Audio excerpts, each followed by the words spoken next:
Hello everyone, सलाम नमस्ते आदाब and welcome to today's event. आज ज़बान उर्दू या हिंदी या हिंदुस्तानी होगी ऑब्वियसली, इसलिए कि आज मीठा जादू ठुमरी का सुनने का दिन है और दानिश इकबाल साहब उसको प्रेजेंट कर रहे हैं। हमारे साथ जो आर्टिस्ट हैं उनमें पहली बार एक बहुत जानी मानी हिंदुस्तान की आर्टिस्ट हैं Indira Mukherjee. She is a very renowned artist of thumri and the rest others are all well known from Lutf Group, Delhi. Seema ji, Neelam ji, Naveen Anand साहब, चित्रा कुमार साहबा, Neelakshi Rai and K Mehta ji. So welcome you all. और मैं ना अब हैंड ओवर कर रहा हूँ दानिश इकबाल साहब को। आज उनका शो है तो मुझे इस सादे बोलने की इजाज़त भी नहीं, ज़रूरत भी नहीं। दानिश। जी, बहुत शुक्रिया, बहुत शुक्रिया। तो लेडीज एंड जेंटलमैन, जैसा कि आपको बताया गया कि आज का हमारा सब्जेक्ट है ठुमरी। और ये अच्छा खासा एकेडमिक सब्जेक्ट भी कहा जा सकता है और थोड़ा सा टेक्निकल भी। लेकिन घबराने की बात इसलिए नहीं है कि जैसा कि आपको बताया गया कि नीलम जी हमारे साथ हैं, सीमा जी हैं, चित्रा जी हैं, नीलाक्षी हैं, मेहता साहब भी हैं, नवीन आनंद हैं। और इन लोगों की मौजूदगी की बरकत से, इनकी गायकी की मिठास से इस एकेडमिक सेशन की कड़वी गोली अ, हो सकता है काबिल बर्दाश्त बन जाए। और सबसे ज्यादा इत्मीनान की बात यह है कि बनारस और किराना घराने से ताल्लुक रखने वाली इंदिरा मुखर्जी भी हमारे साथ हैं, जिन्होंने जैसा कि अभी आपको बताया कि सविता जी और भोलानाथ मिश्र जैसे फनकारों से फैज हासिल किया है।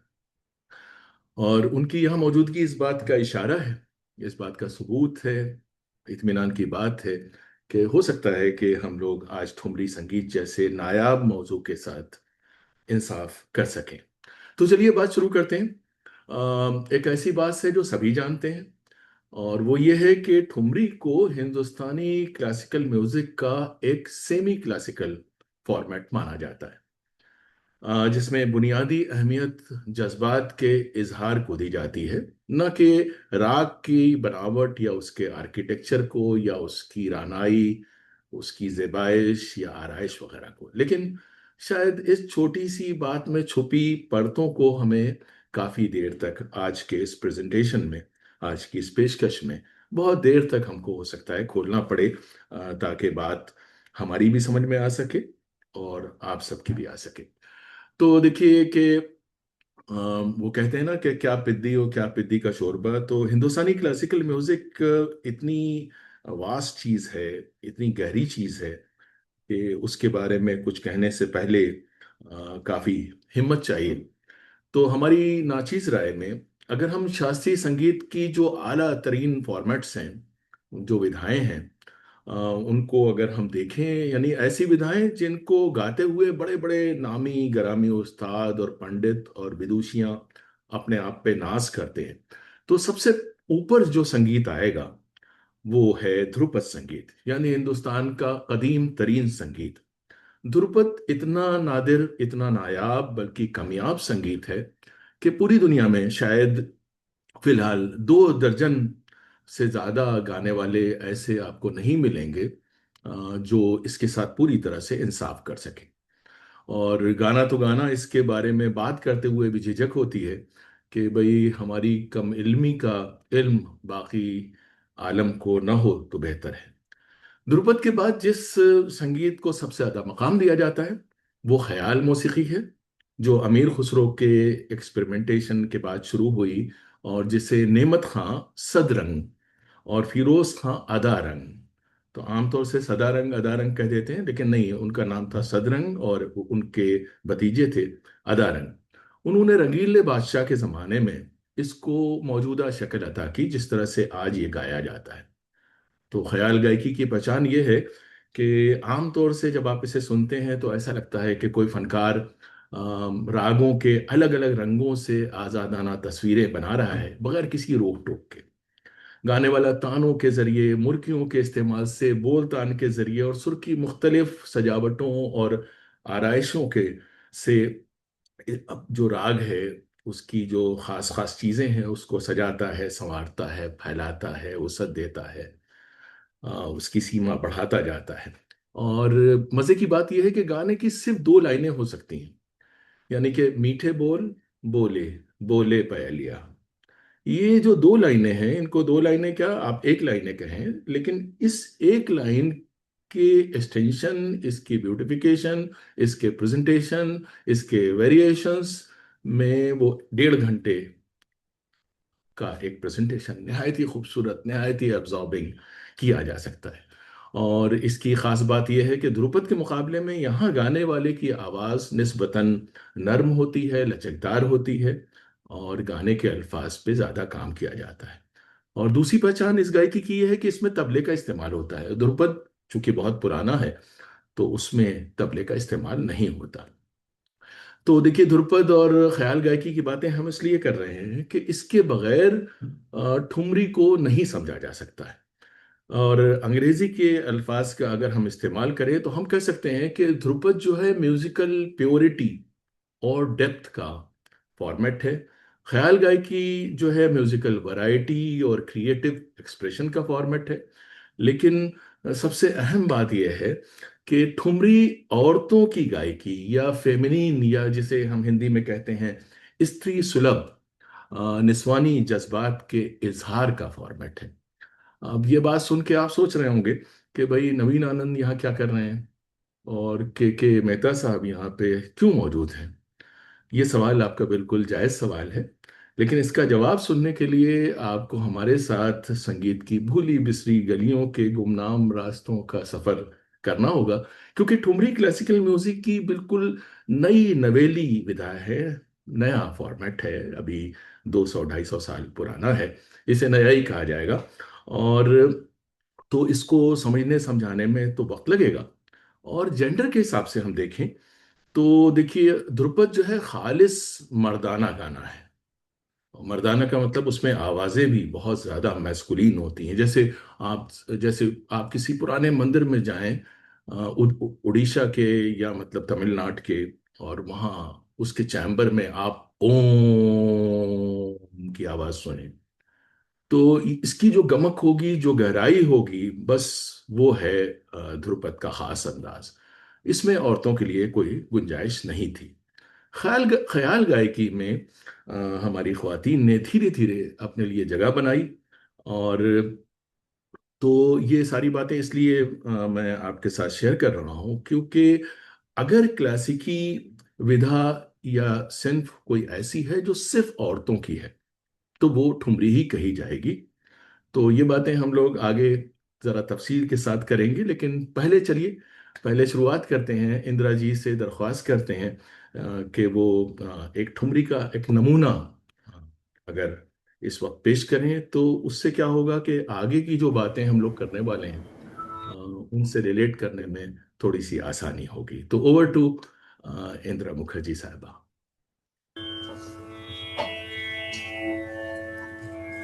Can you hear? Ji Okay. अच्छा, ये ठीक है मेरा तानपुरा। जी जी।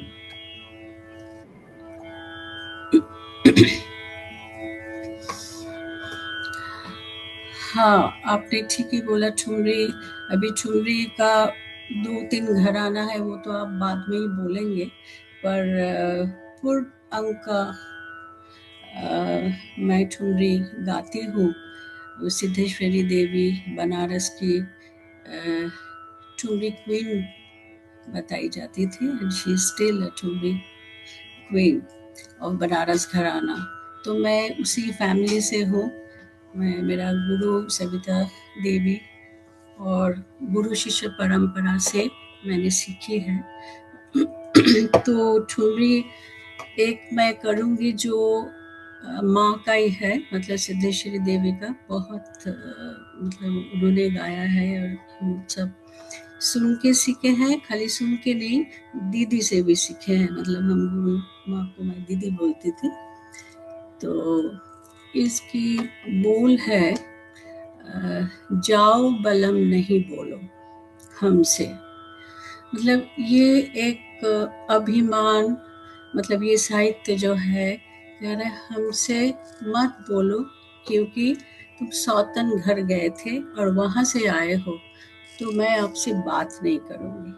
तो इनका डिफरेंट इमोशनल एक्सप्रेशन एक लाइन में या सेकंड लाइन में स्थाई और अंतरा दोनों में चलता है। ये मिश्र खम्बाज के ऊपर है और तबला तो अभी है नहीं, पर ये गाया जाता है अध्यय ताल और जत से।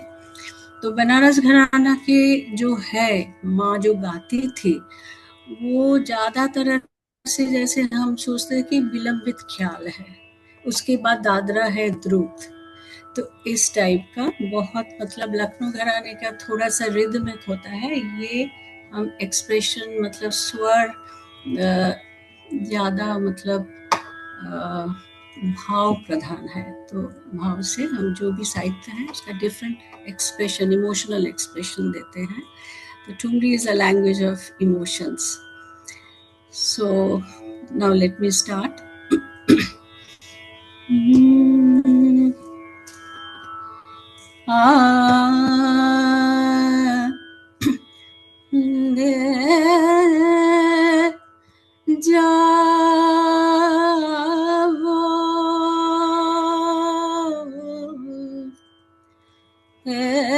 जाओ अरे जाओ जाओ बलम नाही बोलो, अरे बोलो बोलो हमसे रे जाओ, अरे जाओ बलम नाही बोलो हमसे नाही बोलो, हमसे नाही बोलो, अरे जाओ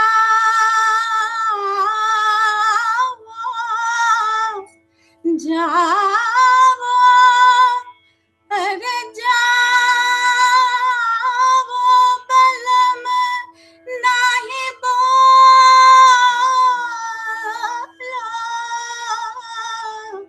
जाओ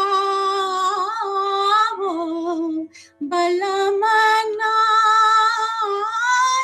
बोलो हमसे सतना, अरे हमसे कपट करत नित छला आहो, हमसे कपट अरे करत करत नित छला, अरे नित सातन घर जाए, जाओ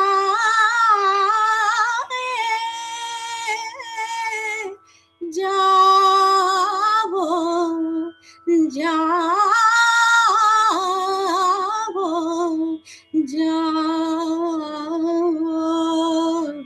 जाओ, अरे जाओ बलम नाही बोलो हमसे, जाओ बलम नाही बोलो, अरे जाओ बलम नाही बोलो,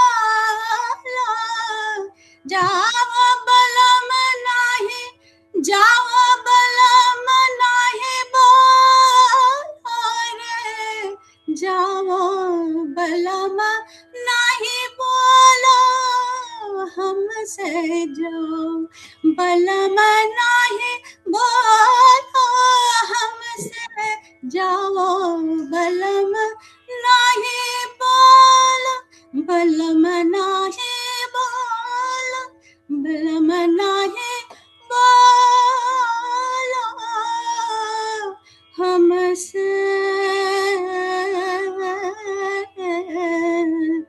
जाऊं।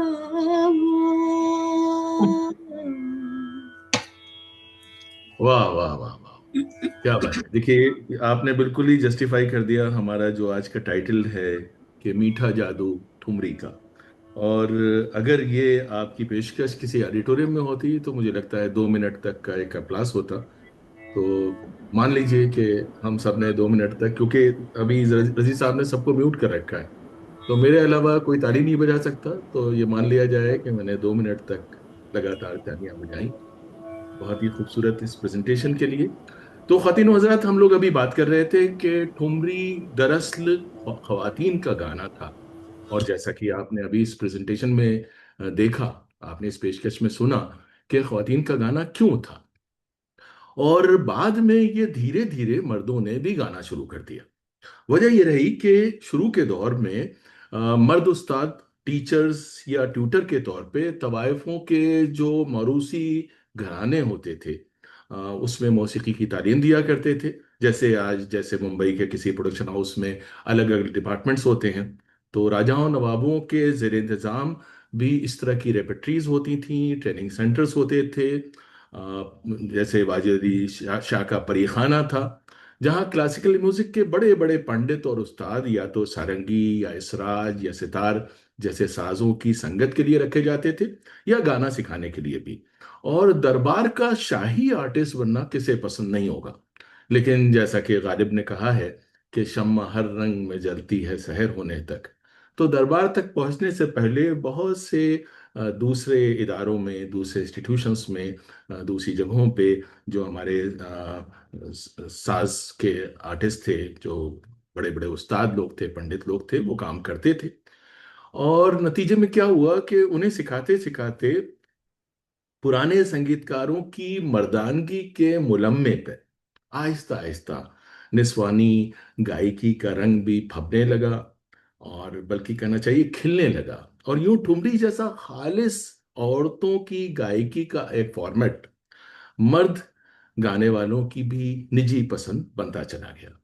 तो तारीखी एतबार से देखें तो माना जाता है कि प्रॉपर ठुमरी का जन्म 18वीं और 19वीं सदी के अवध के उस नवाबी माहौल में हुआ, जब शाम अवध पेरिस की शामों से भी ज्यादा खूबसूरत हुआ करती थी।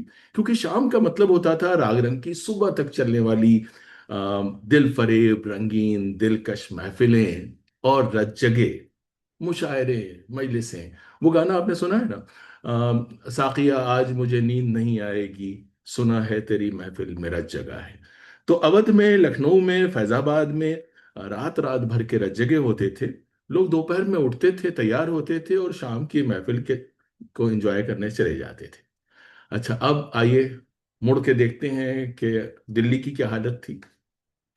उस जमाने में नादिर शाह का हमला हो चुका था। अब्दाली के हमलों के बाद दिल्ली की हुकूमत तबाही बर्बादी के दहाने पे थी, और सोने पे सुहागा ये था कि बहुत से मराठा सरदार, बहुत से जाट राजा और सिख राजे महाराजे, और उस जमाने में पिंडारी भी हुआ करते थे और यूरोपियन मर्सनरीज भी होते थे।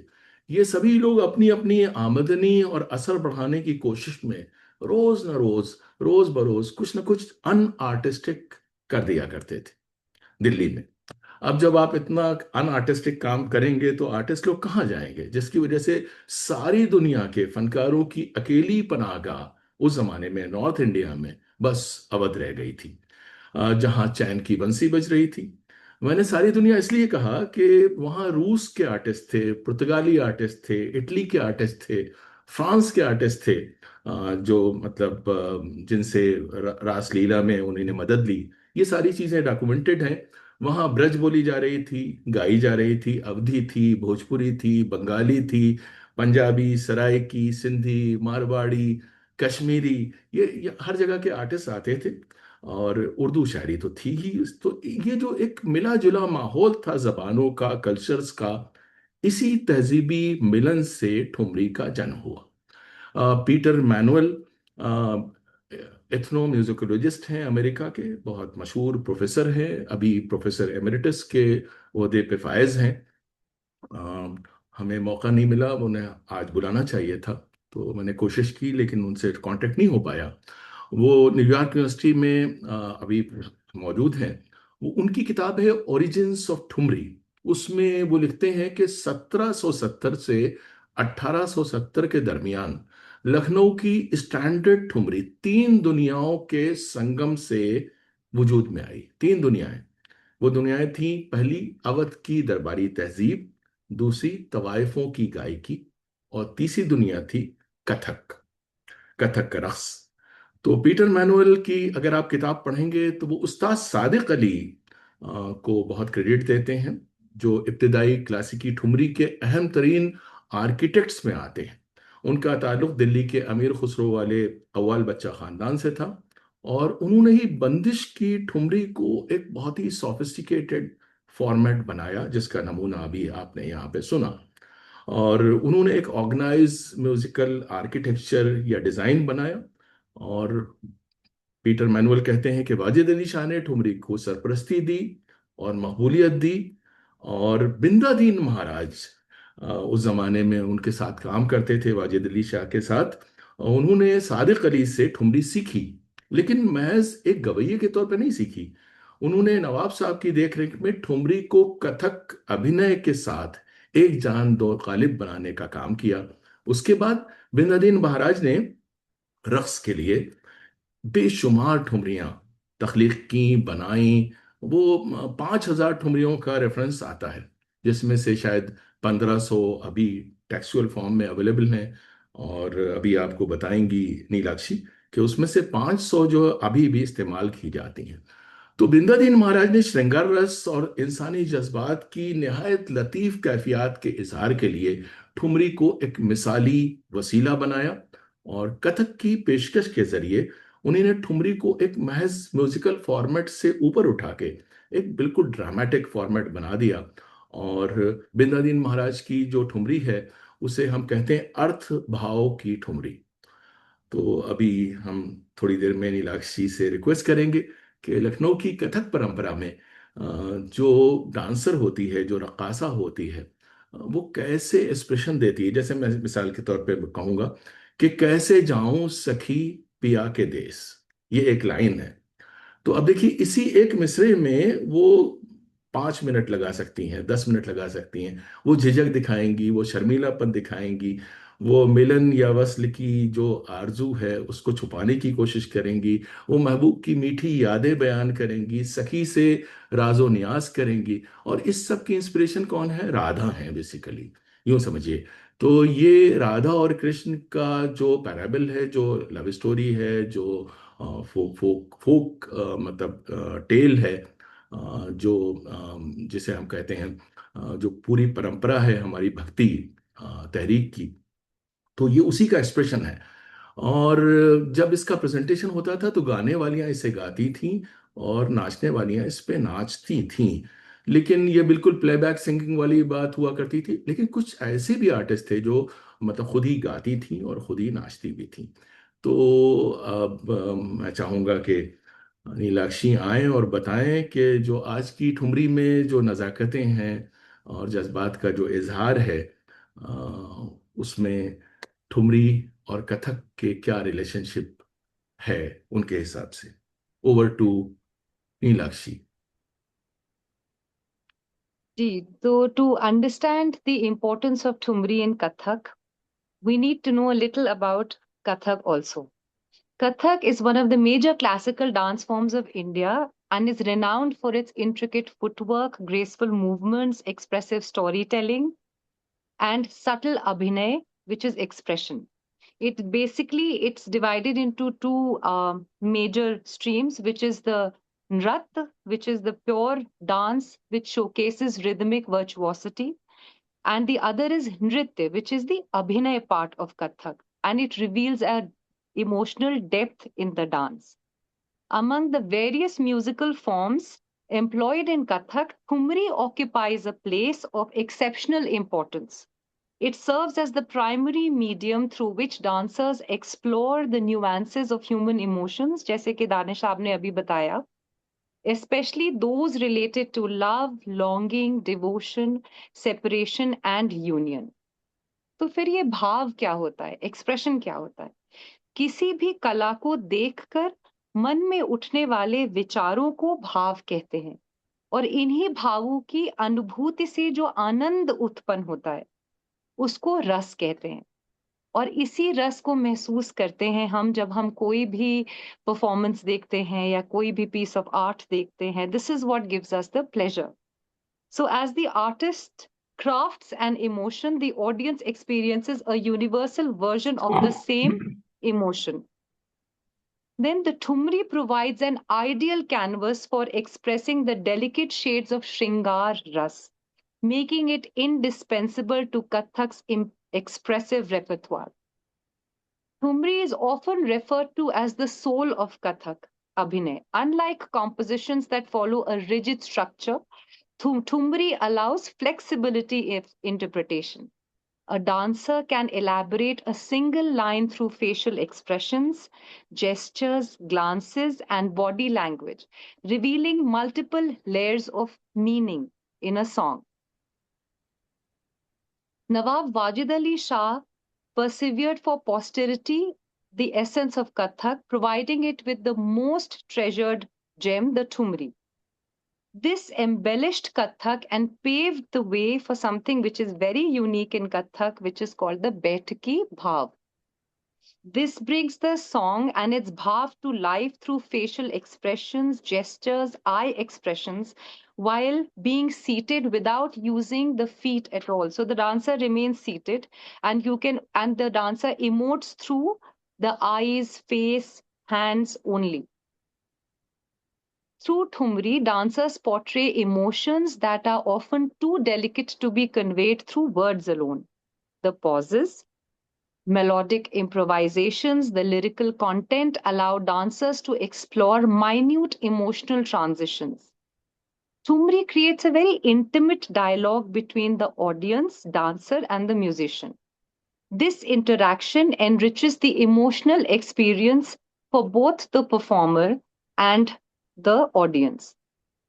So the thumris used in Kathak are the bandishi thumris or bandish ki thumri, called the chalat thumris also, which are faster paced and are sung in tal, keherwa or dadra. The bol banav thumris are used more for the betaki bhav that we just discussed, which enables the dancer to emote each word and sentence. Then in Kathak, thumris are also used to depict the Ashtanayikas. The Ashtanayikas represent the 8 emotional states of heroine in relation to her beloved. Thumri provides ideal material for portraying these psychological conditions because of its emotional richness and interpretative flexibility. We will take a brief look at the Nayikas. The first Nayika, as discussed by Bharat Muni, is the Vasak Sajja Nayika. So this is a heroine who is adorning herself for the union. She decorates herself eagerly and awaits her beloved. Here the dancer depicts the heroine adorning herself with jewelry, arranging flowers in her hair, preparing the chamber, and anticipating Krishna's arrival. Expressions of excitement, shyness, and joy dominate the portrayal. And a very famous Thumri depicts this emotion beautifully, which is again written by Maharaj Bindadeen only. It goes like this. सब बन ठनाए श्याम प्यारी रे, सब बन ठनाए श्याम प्यारी रे, सुंदर बदन मृग नैनी ओढ़े सारी, सुंदर बदन मृग नैनी ओढ़े सारी, सब बन ठनाए श्याम प्यारी रे, मालती गोदाए केश प्यारे घुघुवारे, मालती गोदाए केश प्यारे घुघुवारे, मांग मोती अंसवारी, चोटी पीठ पर काढ़े, सब बन ठनाए श्याम प्यारी रे, सब बन ठनाए श्याम प्यारी रे. And then there is the Virohit Kanthika Nayika. Now, she is a heroine who's distressed by separation. The heroine repeatedly looks towards the path, questions passerbys, becomes increasingly restless. Through subtle eye movements and gestures, the dancer conveys longing and emotional anguish. कौन गले गए शाम बता दे गुइया कौन गले गए शाम बता दे गुइया कौन गले गए शाम. And then there is the Swadhin Bhartika Naika, the heroine whose beloved is devoted to her. The dancer portrays playful exchanges between Radha and Krishna, demonstrating confidence, affection, and mutual devotion. The heroine radiates with happiness and contentment. And there's a beautiful Thumri that depicts this expression. छाड़ो लंगर मोरी बैया गहो ना छाड़ो लंगर मोरी बैया गहो ना मैं तो नार पराए घर की मैं तो नार पराए घर की मेरे भरोसे गोपाल रहो ना छाड़ो डगर मोरी बैया गहो ना जो तुम मोरी बैया गहोगे जो तुम मोरी बैया गहोगे रीत छोड़ अनरीत करो ना छाड़ो डगर मोरे बैया गहो ना. And then there is a Kalhantarita Naika. She is a heroine who's separated due to quarrel. She regrets having argued with the beloved and suffers from resulting separation. The heroine recalls the quarrel and repents her harsh words. Through introspective expressions and memories of happier moments, the dancer portrays remorse and emotional vulnerability. So Shubha Mudgal ji has constructed a beautiful Thumri which showcases this emotion. बालम तेरे झगड़े में रैन गई बालम तेरे झगड़े में रैन गई कहाँ गए चंदा कहाँ गए तारे कहाँ गई प्रीत नए बालम तेरे झगड़े में रैन गई. And then there is the Khandita Naika. She's the offended heroine. This is one of the most popular Naika portrayals in Kathak. The dancer expresses anger, jealousy, pride, and hurt. Radha refuses to listen to Krishna's explanations and turns away in indignation. And there's a very beautiful Thumri again by Bindadeen Maharaj in Raag Sohini. काहे को मेरे घर आए हो काहे को मेरे घर आए हो प्रीतम तुम रेन सोतन संग प्रीतम तुम रैन सोतर सग जागे नैन रतन रे पैया ना पड़ो ए प्यारे काहे को मेरे घर आए हो. And then there is the Vipralabdha Nayika. The Vipralabdha Nayika has been disappointed because her beloved failed to keep his promise. The heroine waits through the night, but her beloved never arrives. The dancer portrays shattered expectations, sadness, and disbelief through restraint, yet powerful abhinay. So there's a beautiful example in Chaiti, which is a subgenre of Thumri, sung in the month of Chait.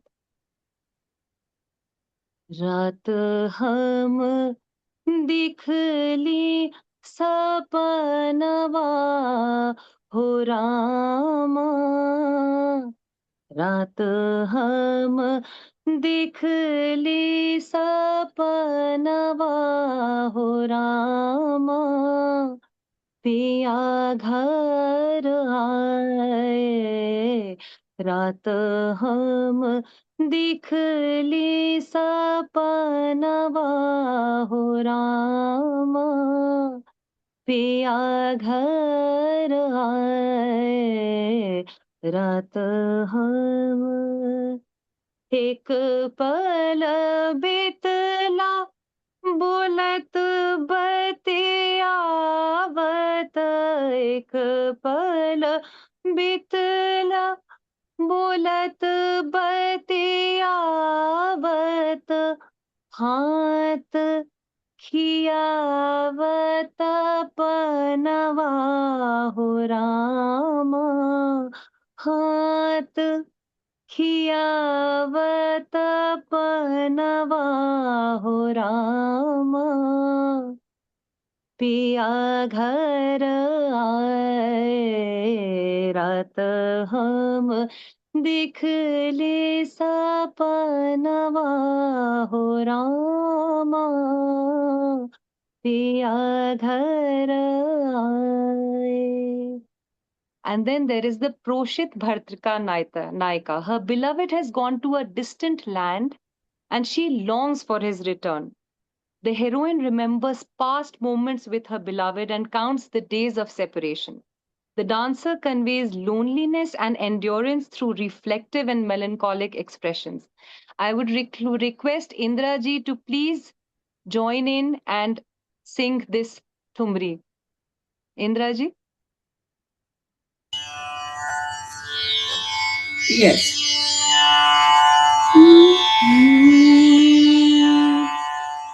तरसला जियरा तरसला जियरा हमारी नैहर में तरसला जियरा जियरा हमारी जियरा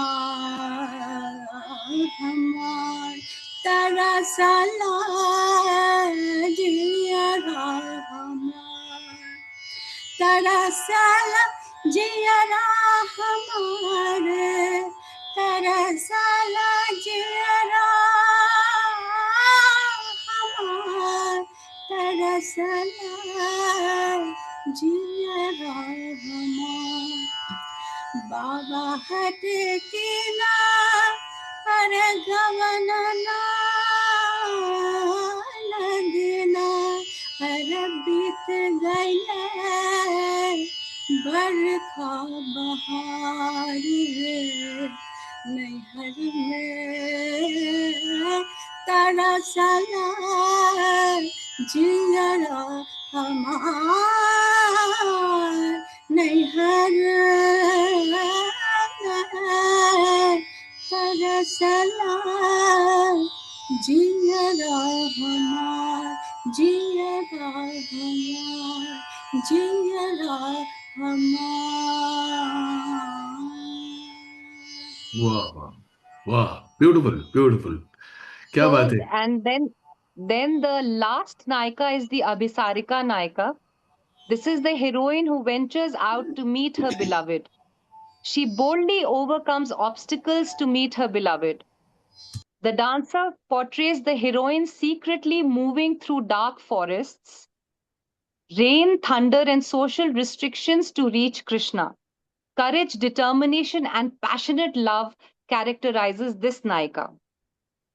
धागे न धागे तिट्ट तागे न तागे तिट्ट धागे न धागे तिट्ट तागे न तागे तिट्ट चलत पग मृग नयनी सुंदर चलत पग मृग नयनी सुंदर उझक उझकत झिझक झिझकत उझक उझकत झिझक झिझकत चंदा सी लजाती कमली चंदा सी लजाती कमली चांदनी सी सोई सिमटी चांदनी सी सोई सिमटी जात जैसे लाजवंती जात जैसे लाजवंती जात जैसे लाजवंती चली अकेले नार चली अकेले नार पिया के पास पिया के पास चली अकेले नार. So you see how Thumri transforms Kathak from a dance form to a profound art of storytelling.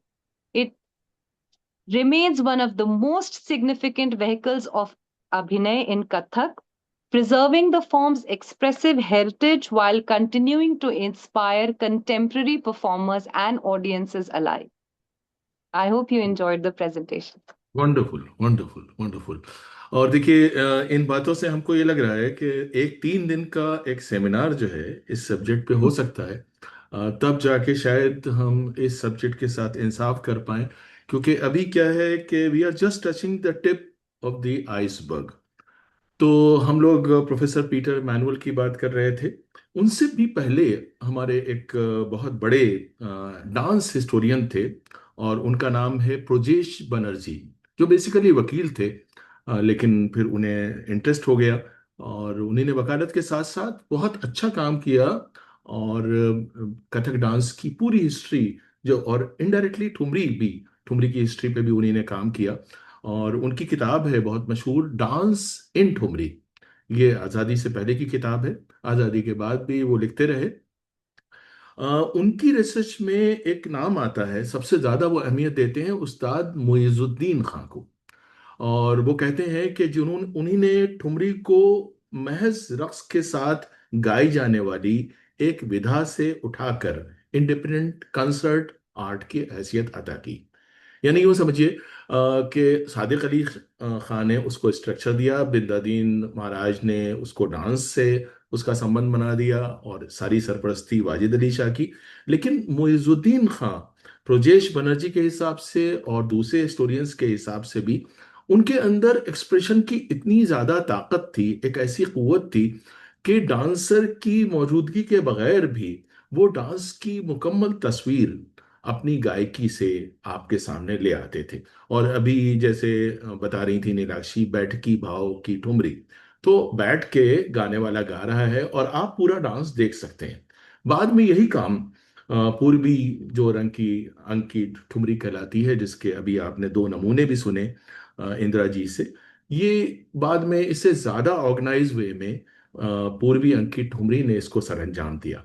और मुइजुद्दीन खां ही ऐसे उस्ताद थे जिन्होंने ठुमरी को संजीदा मौसीकी के हल्के में वक़ार बख्शा, उसकी जज्बाती लताफत को बढ़ाया, लेकिन रंगीनी को बरकरार रखा। और ऐसे ही गाने वालों ने मुजरे की रवायत जब खत्म हो गई, उसका जब जवाल हो गया, यानी कि नवाबी खत्म होने के बाद, राजों महाराजों के बाद जब ईस्ट इंडिया कंपनी डोमिनेट करने लगी, तो फिर ये म्यूजिक की फॉर्म में आ गया। तो ठुमरी के अभिनय और भाव को उन्होंने जिंदा रखा। और ब्रजेश बनर्जी की अगर हम बात माने, तो वो कहते हैं कि ठुमरी दरअसल मौसीकी, शायरी, अदाकारी, बॉडी लैंग्वेज और रक्स की एक कंबाइंड आर्ट हुआ करती थी। तो ये तो हुए हमारे ब्रजेश बनर्जी के हिसाब से। तो इसी आर्ट को बाद में रसूलन बाई, सिद्धेश्वरी देवी और बेगम अख्तर के जरिए बहुत ज़्यादा इसको प्रोमिनेंस मिला। और एक कैफियत इनकी गायकी में हमको मिलती है जिसे कथक वाले कहते हैं आंतरिक अभिनय। यानी कि अभिनय बाहर से नहीं हो रहा है, अंदर हो रहा है, यानी गायकी के तहत हो रहा है और सुनने वाले पूरा अभिनय देख रहे हैं। यानी अंदरूनी और बातिनी इजहार जिसमें जिस्मानी हरकत के बजाय सिर्फ आवाज और लहजे और जज्बे से जो है हम उसको यानी कि ऑडियंस तक पहुंचाते हैं। अच्छा, एक और स्कॉलर हैं, उनका नाम है चैतन्य देसाई। वो भी ब्रजेश बनर्जी की बात को दोहराते हैं और वो एक इम्पॉर्टेंट बात की तरफ ये भी इशारा करते हैं जो हम पहले भी आपको बता चुके हैं कि ये जो ठुमरी है इसकी जो पोएटिक फाउंडेशन है वो नॉर्थ इंडिया की भक्ति परंपरा में पेवस्त है। और ख़ास तौर से राधा कृष्ण की जो इश्किया शायरी है, जो कि ब्रज में इसका बहुत बड़ा साहित्य है। इसके साथ साथ कजरी, होरी, चैती और झूला, ये जैसे कि फोक फॉर्मेट्स हैं, इनमें भी इश्क व मोहब्बत और अकीदत के गहरे जज्बात का रंग होता था। ये सब भी ठुमरी का बुनियादी रंग बन गया।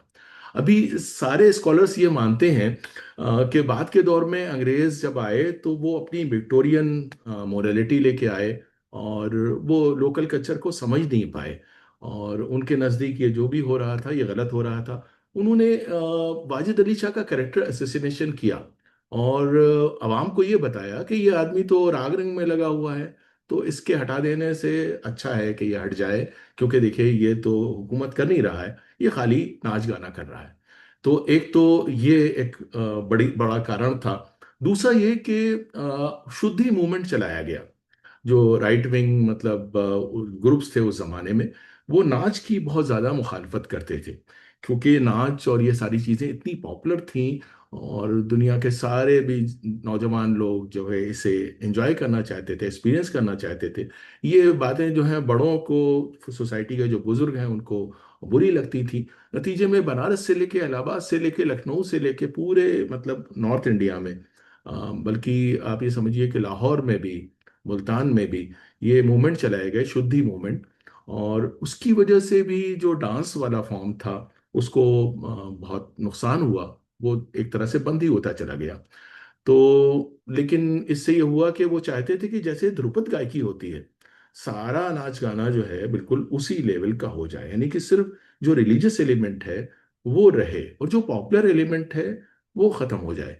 तो एक बात याद रखने की ये है कि शुद्धि मूवमेंट और अंग्रेजों के इंटरफेरेंस से पहले जो ठुमरी थी बड़ी फ्लेक्सिबल चीज होती थी। गाने वाले अलग अलग रागों के सम्मिश्रण से एक रंग पैदा करते थे, जैसे कव्वाल करते हैं।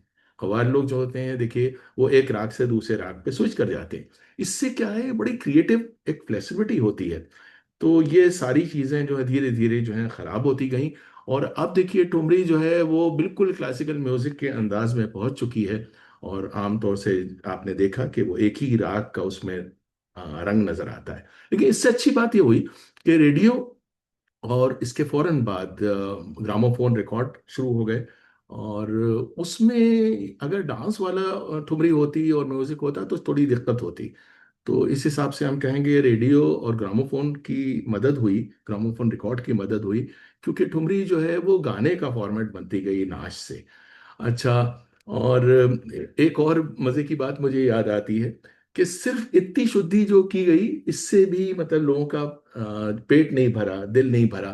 तो रेडियो स्टेशन वालों ने अंग्रेजों के जमाने में भी मतलब एतराज करना शुरू किया। जो गाने वालियां आती थी तो वो कहते थे कि ये आप नहीं गा सकते। तो सबा दीवान हमारी रिसर्चर हैं दिल्ली की, उन्होंने अपनी किताब में लिखा है कि एक बड़ी मशहूर रसूलन बाई की ठुमरी है और वो है फूल गेंदवा न मारो, लागत करेजुआ में चोट। तो सबा ने लिखा है कि ये करेजुआ में चोट नहीं था, ये था फूल गेंदवा न मारो, लागत जोबनवा में चोट। तो अब उन्हीं ने कहा कि आप तो ये बोल नहीं सकते जो बनवा में चोट, और आपको जो है ये बदलना है। तो गाने वालियों ने कहा कि ये बताइए आप मतलब फूल मार के दिखा दीजिए, मतलब उससे कभी कलेजे पे चोट लगेगी, मतलब जो जो बोल है पुराने। तो जो शुद्धि मूवमेंट ने किया, रेडियो ने भी किया। और रेडियो ने फिर एक और कर दिया कि प्रेशर के तहत उन्होंने कहा कि अगर आप शादीशुदा नहीं हैं तो आप रेडियो पे गाना नहीं गा सकते। यानी कि जो तवाइफें थीं, जो इंडिपेंडेंट आर्टिस्ट थीं, फिर उसके बाद उनको सबूत के तौर पे मैरिज सर्टिफिकेट देना पड़ता था। नतीजे में जितनी भी गाने वालियां थीं जो पहले नाम में बाई लगाती थीं, फिर वो देवी हो गई और फिर वो बेगम होती गई। और ये सारा एक जिसे कहना चाहिए एक बहुत कॉम्प्लेक्स प्रोसेस है, जिसके जरिए दरबारी ठुमरी जो है वो रेडियो और ग्रामोफोन रिकॉर्ड की ठुमरी में परिवर्तित होती गई। और आज देखिए जो गजल गायकी का जो एक्सप्रेशन है, जब आप मेहंदी हसन या गुलाम अली या मतलब बेगम अख्तर की जो आप गजल सुनते हैं जिसमें एक एक लफ्ज आपके दिल पे असर करता है, ये गजल गायकी मुमकिन नहीं होती अगर ठुमरी की परंपरा ने उसको सहारा न दिया होता। तो शुरू में जितने भी जो गजल के आर्टिस्ट हैं वो सिर्फ गजल के आर्टिस्ट नहीं होते थे, वो तो म्यूजिक के आर्टिस्ट होते थे, वो ख्याल गायकी भी करते थे। लेकिन गजल का जो बेसिक मिजाज है, आज जो जगजीत सिंह की गजल का एक एक लफ्ज आपके दिल पे असर करता है, अगर आप ठुमरी की परंपरा को हटा दें तो ये मुमकिन नहीं होगा। तो देखिए ये तो बड़ी खुश सी बातें हो रही हैं, बड़ी ड्राई सी बातें हो रही हैं, ये पता नहीं आपकी समझ में आएंगी कि नहीं आएंगी। जब तक इंदिरा जी हमारी मदद नहीं करेंगी तो तब तक हम समझ नहीं पाएंगे कि बेगम अख्तर की गायकी में ऐसा क्या था कि वो ठुमरी में भी जादू कर लेती थी और उसके बाद वही जादू वो गजल में ले आती थी और हर लफ्ज जो है उनका दिल पे असर करता था। तो over to Indira ji once again.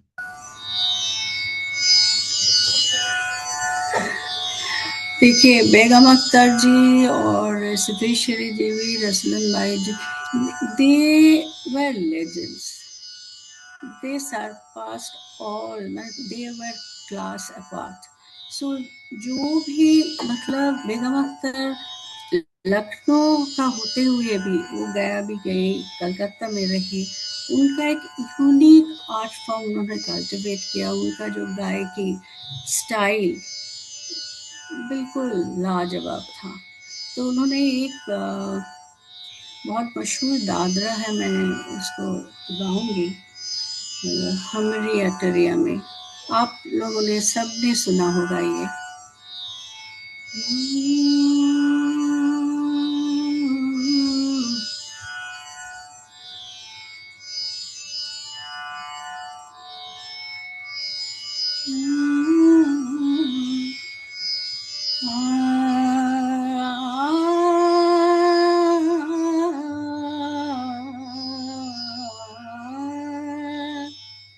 हमरी अटरिया पे आओ संवरिया, हमारी अटरिया पे आओ संवरिया, देखा देखी बलम हुए जाए, हमारी अटरिया पे आओ संवरिया, देखा देखी बलम हुई जाए, आओ सजन तुम, आओ सजन तुम हमारे द्वारे, सारा झगड़ा खत्म हुई जाए, हमारी अटरिया पे। मैं कोशिश करूंगी शेर बोलने के लिए, पर दानी साहब आपके सामने तो मुझे अरे प्लीज तसब्बुर में चले आते हो, कुछ बातें भी होती है,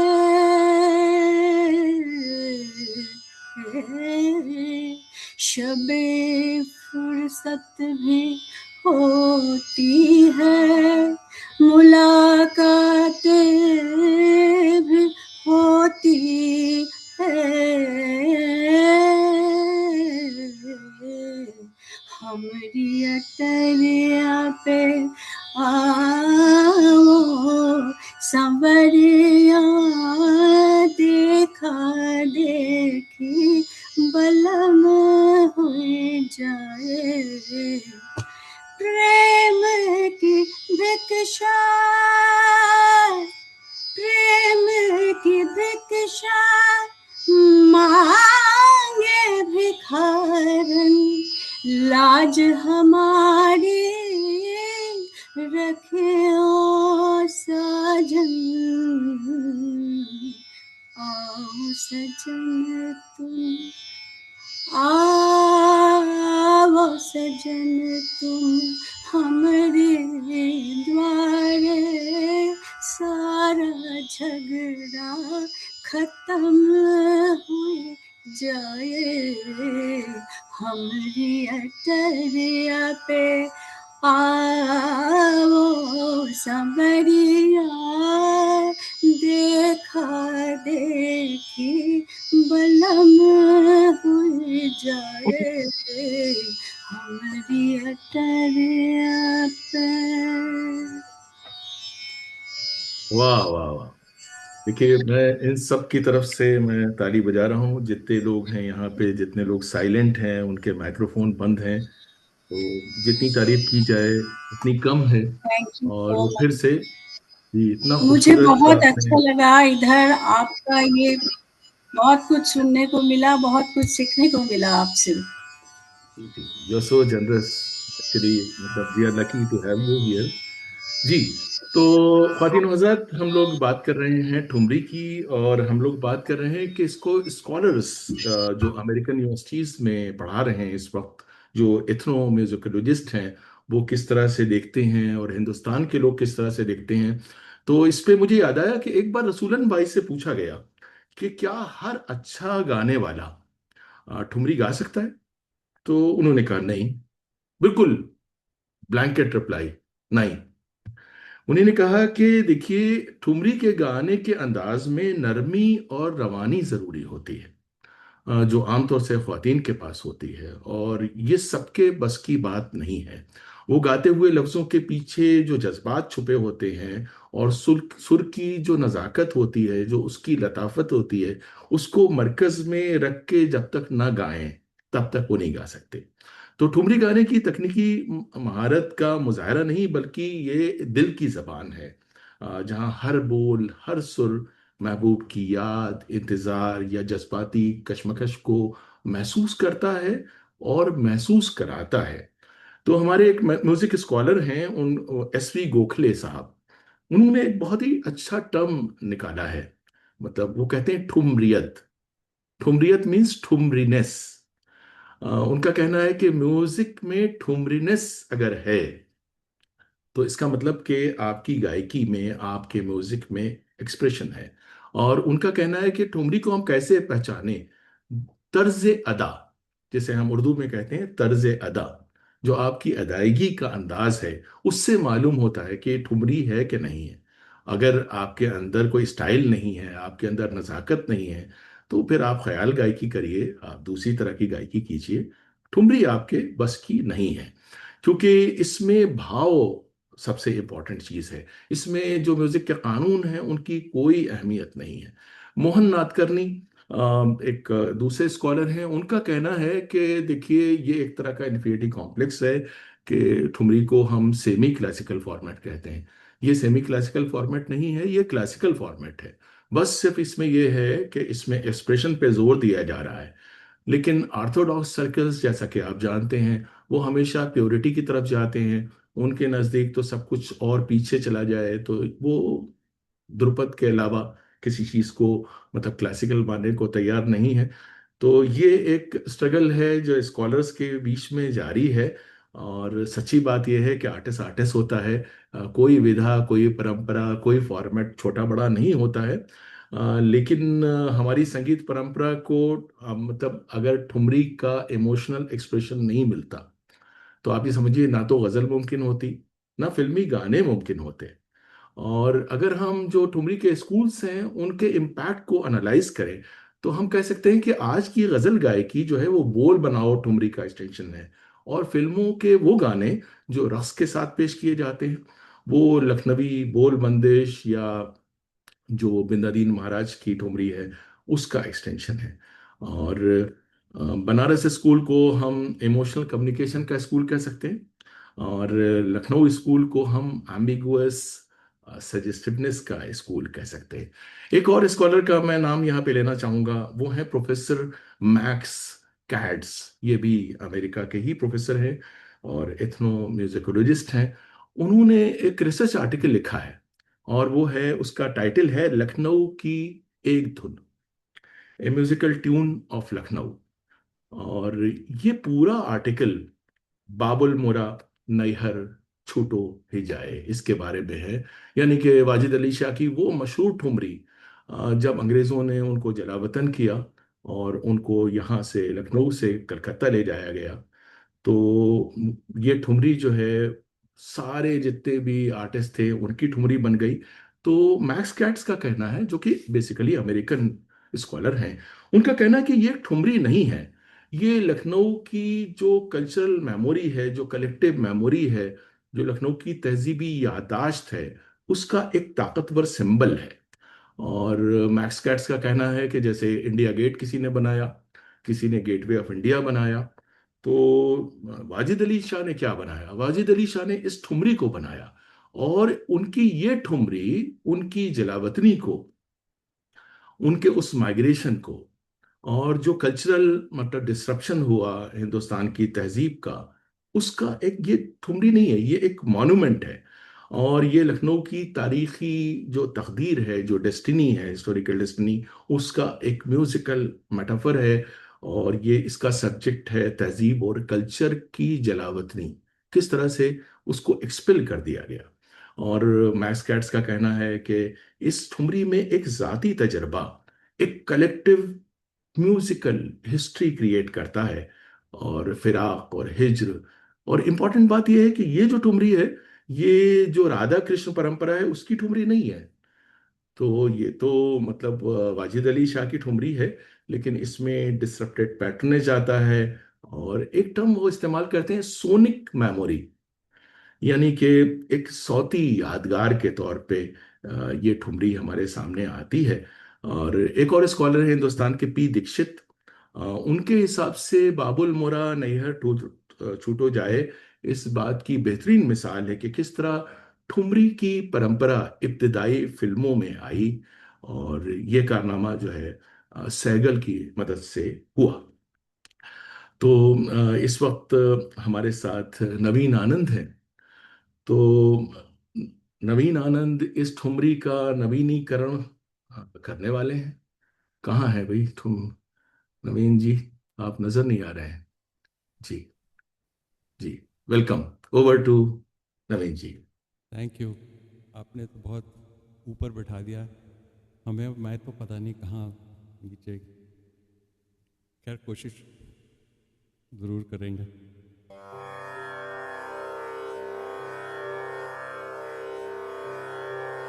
बाबुल मोरा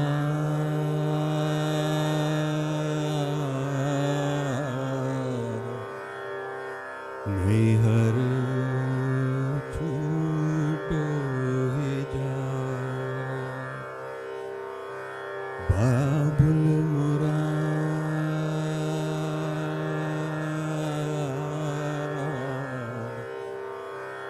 मोरा नैहर छूटो ही जाए, बाबुल मोरा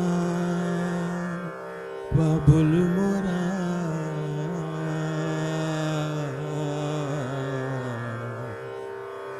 नैहर छूटो ही जाए, चार कहार मिला मोरी डोलिया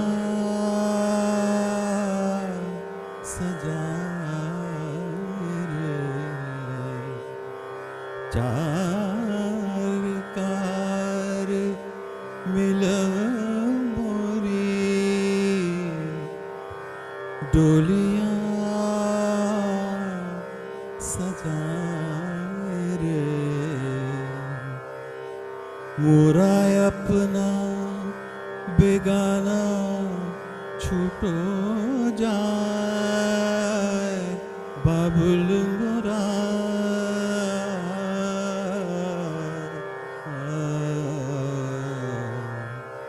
मोरा नैहर छूटो जाए बाबुल मोरा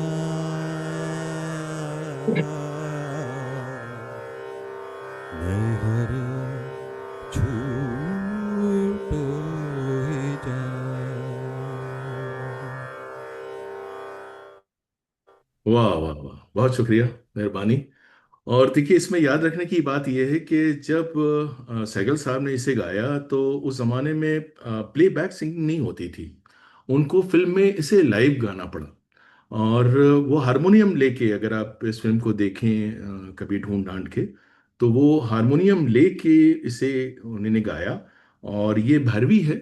और ये इतना पॉपुलर हो गया, इतना पॉपुलर हो गया कि भैरवी जो है वो फिल्म कंपोजर्स का एक ज़माने में फेवरेट जो है वो बन गया, राग बन गया। और शायद आपने झंडे खान साहब का नाम सुना होगा, जिनसे शुरू में लता मंगेशकर जी ने सीखा भी था। तो वो भिंडी बाजार स्कूल कहलाता है, जो कि बेसिकली भिंडी बाजार कोई स्कूल नहीं है, लेकिन वहाँ पे सारे साजिंदे उस जमाने में जमा थे। तो वहाँ पे झंडे खान साहब थे। झंडे खान साहब से किसी ने कहा, देखिए आजकल बहुत ज़्यादा भैरवी का इस्तेमाल हो रहा है, ये अच्छी बात नहीं है। तो उन्होंने कहा, मैंने जो अपनी पिछली फिल्म की थी उसमें हर गाना भैरवी में था। तो आप ये समझिए कि इस ये जो भैरवी है, ये जो ठुमरी थी, बाबुल मोरा, इससे न सिर्फ भैरवी पॉपुलर हुई, बल्कि ये राग जो है फिल्मी राग बन गया। जी।